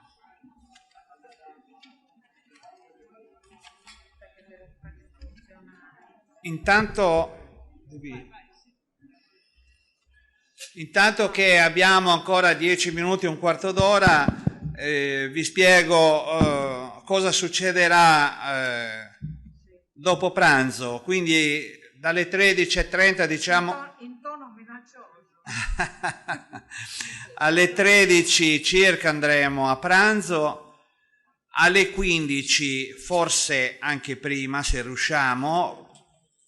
E visto che abbiamo anticipato mezz'ora il pranzo, e quindi alle 14:30 ci sarà la proclamazione degli eletti e a seguire ci sarà la riunione nazionale per l'elezione del presidente della FASI.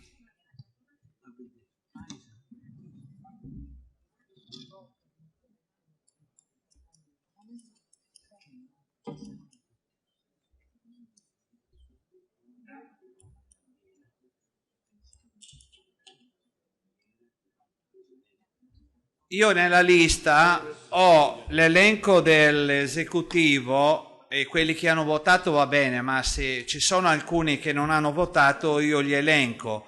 Magia Serafina, Tonino Mulas, Paolo Pulina, Secchi Maurizio, Gemma, Argiolas, Mattia Liliu, Abis Pierangela, Zucca Luciano, Pizzalis Giulio, commissione elettorale che è impegnata, quindi è lì, voteranno senz'altro, e i coordinatori di circoscrizione Currelli, Salvatore Angelo e Casula Carlo.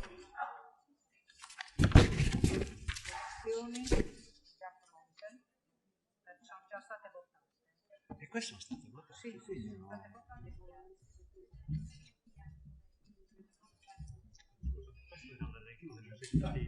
Sì. L'esecutivo più alcuni. L'esecutivo da quella lì è saltata Francesca Coppa, che comunque abbiamo votato. Sì, va bene. No, io... Ok, quindi io vado a votare anch'io. Vedi te se c'è. Nell'elenco qui non è stata inserita Francesca. Ah, però ha votato. Perfetto. Allora, perfetto. Quindi praticamente le operazioni di voto si stanno concludendo? Sì. È così? Sì. Perfetto. In maniera lineare e ordinata. Perfetto.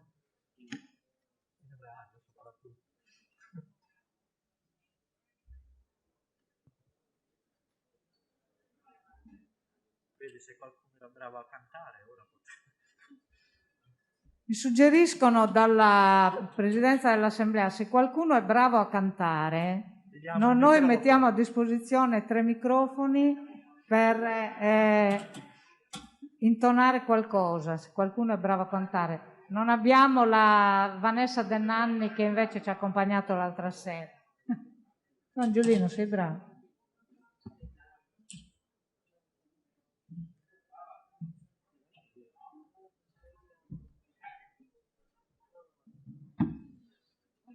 Posso dire una cosa intanto? Certo. Visto che Serafina ha lanciato il discorso del tesseramento per Francia Gramsci, o sbaglio, no? Sì.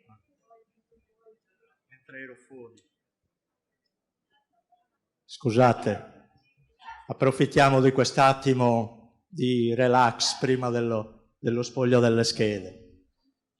Serafina accennava prima alla collaborazione tra la Fasi e Casa Gramsci e alle iniziative che ci sono.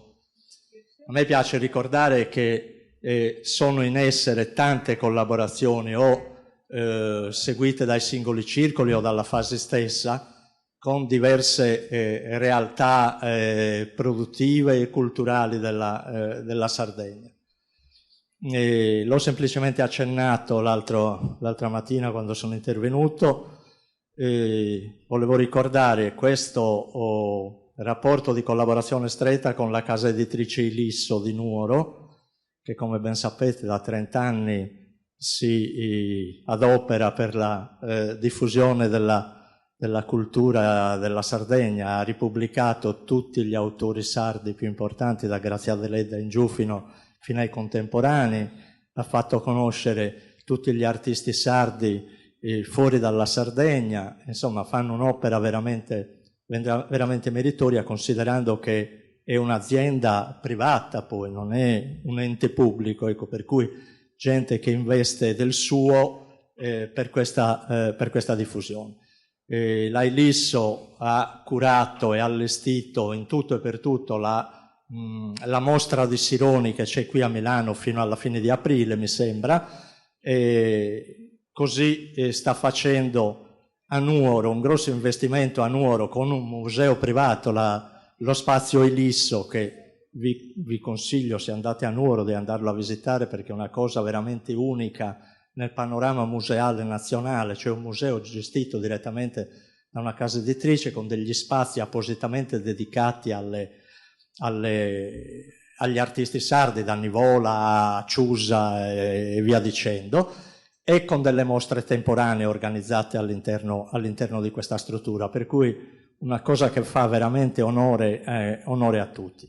Proprio in questi giorni inaugureranno anche a Nuoro una mostra su Sironi con documentazione inedita fornita dalla Fondazione Sironi, proprio per creare quel ponte, quel trade union tra Milano e Nuoro in questo caso e la Sardegna, e diffondere sempre di più quella che è la cultura sarda. Vi ho citato l'esempio della Ilisso, sono tante le collaborazioni con l'editore Delfino di Sassari, con altre istituzioni museali della Sardegna. Basta andare in questi posti, magari sarà cura della Fasi farli conoscere in maniera più approfondita queste convenzioni, perché è sufficiente dal Museo Nivola al circuito dei musei del Nuorese presentarsi con la tessera Fasi e già con quella c'è lo sconto sul biglietto, ecco, già questo è un vantaggio. Bene.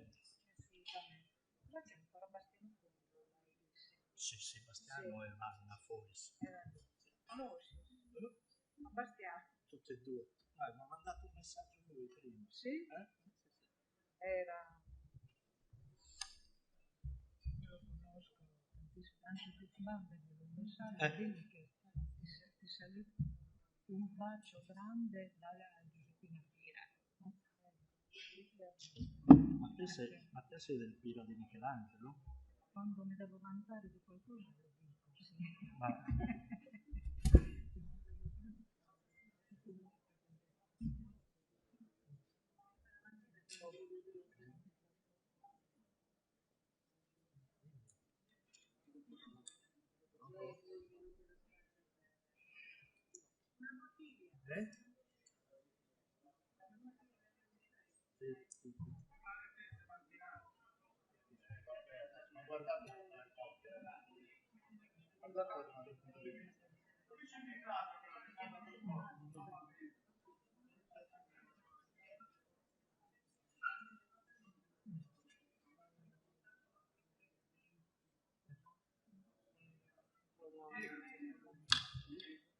Una bottiglia di plastica.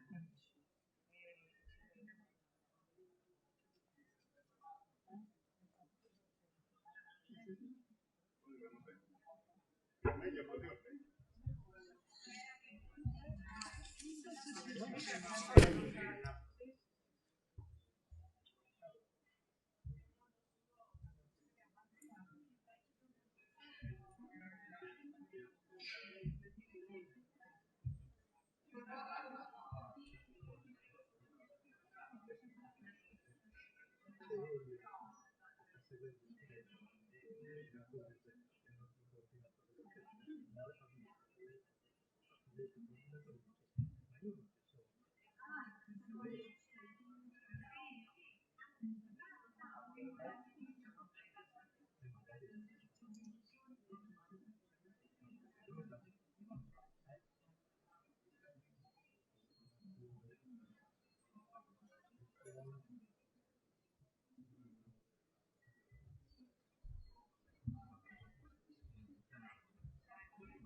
Non ce l'ho.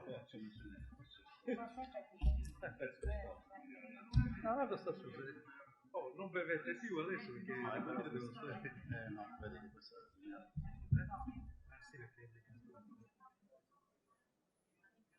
sì, a me già sembra.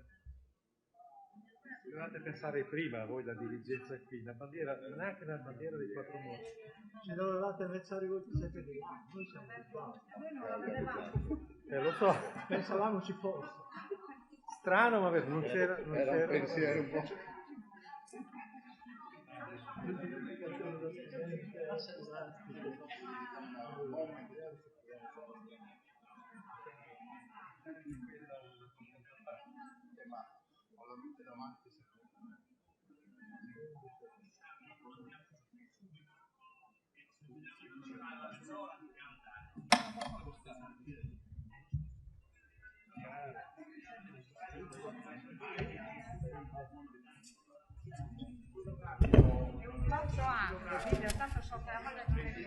Allora, per qualche delegato che non è stato chiamato, era assente nel momento della chiamata, chi non ha votato si rechi subito alle urne, indipendentemente dalle circoscrizioni o dalle commissioni o il ruolo che ha ricoperto sinora.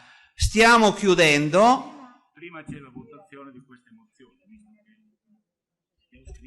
Sì, ma vabbè, ok. Quindi se non c'è nessuno che ha votato, le votazioni, mi dice Paolo,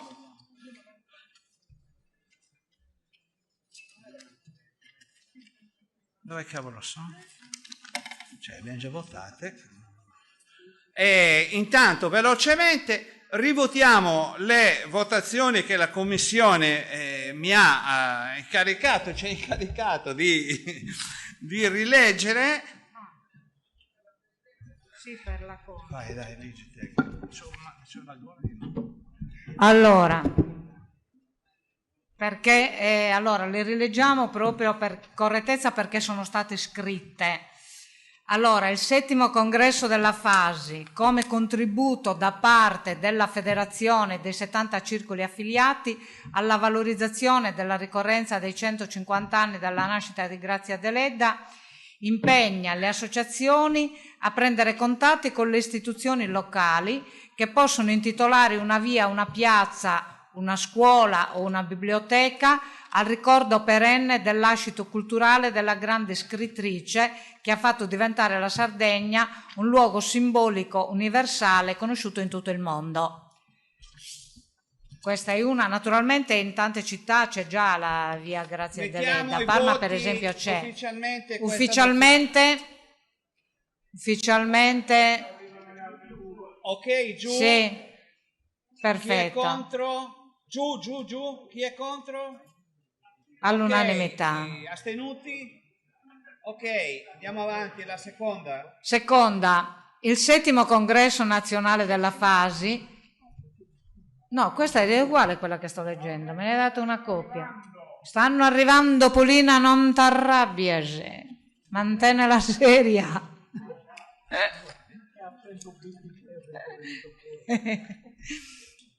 No, perché quando Polina dice le cose le dice in modo deciso. Ecco.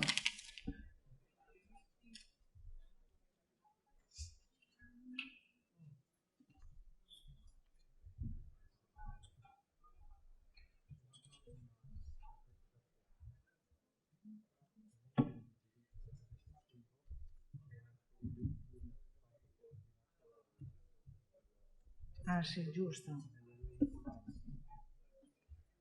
Sì, vai, Angiolina, fai tu. Vai. Devo dire io? Sì, dai. Ho un'informazione giusto a titolo integrativo. Prima è stato letto l'elenco dei membri di diritto dell'esecutivo, da quell'elenco è saltato il nome di Elio Turis, che è il nuovo coordinatore per quanto riguarda il centro-sud, per cui fa parte di diritto del nuovo esecutivo. Oggi è assente per motivi di salute, ma ci sta seguendo minuto per minuto.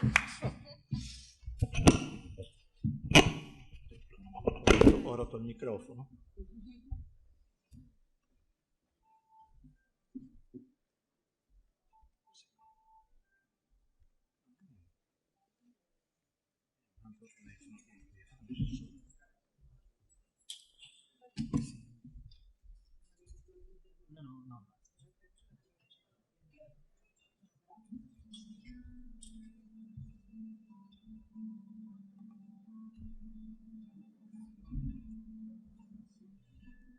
Là, vedete, vieni fuori quando ho finito.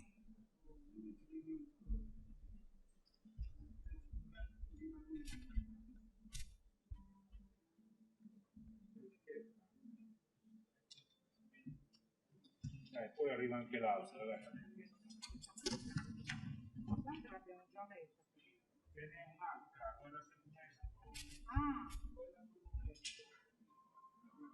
Adesso cosa abbiamo votato? Allora, il 7° congresso. Insomma, io me l'avevo coperto.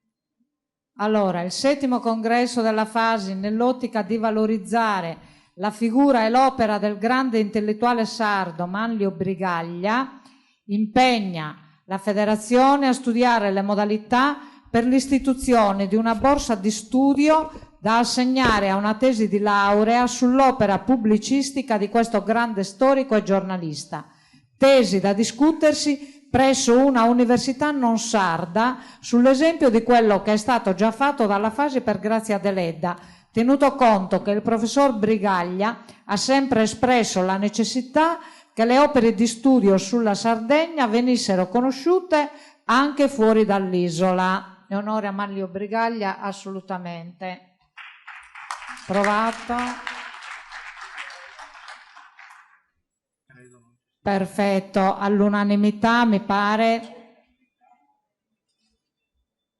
Ottimo.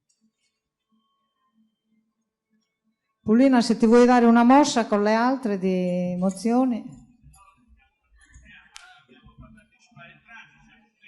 No, allora ha ragione Tonino Mulas. Abbiamo chiesto e ottenuto che il pranzo fosse anticipato, quindi adesso ci spostiamo veramente per il pranzo e poi eventualmente le votiamo dopo. Tanto 2 minuti le possiamo anche votare dopo le mozioni, dai. Allora ci spostiamo per il pranzo. Chiusa la sessione mattutina. Chiusa la sessione mattutina, ci vediamo oggi pomeriggio. A che ora, Presidente? Alle ore 14:30. 14:30 perché altrimenti non ce la facciamo a fare tutto quello che dobbiamo fare. A dopo, buon appetito.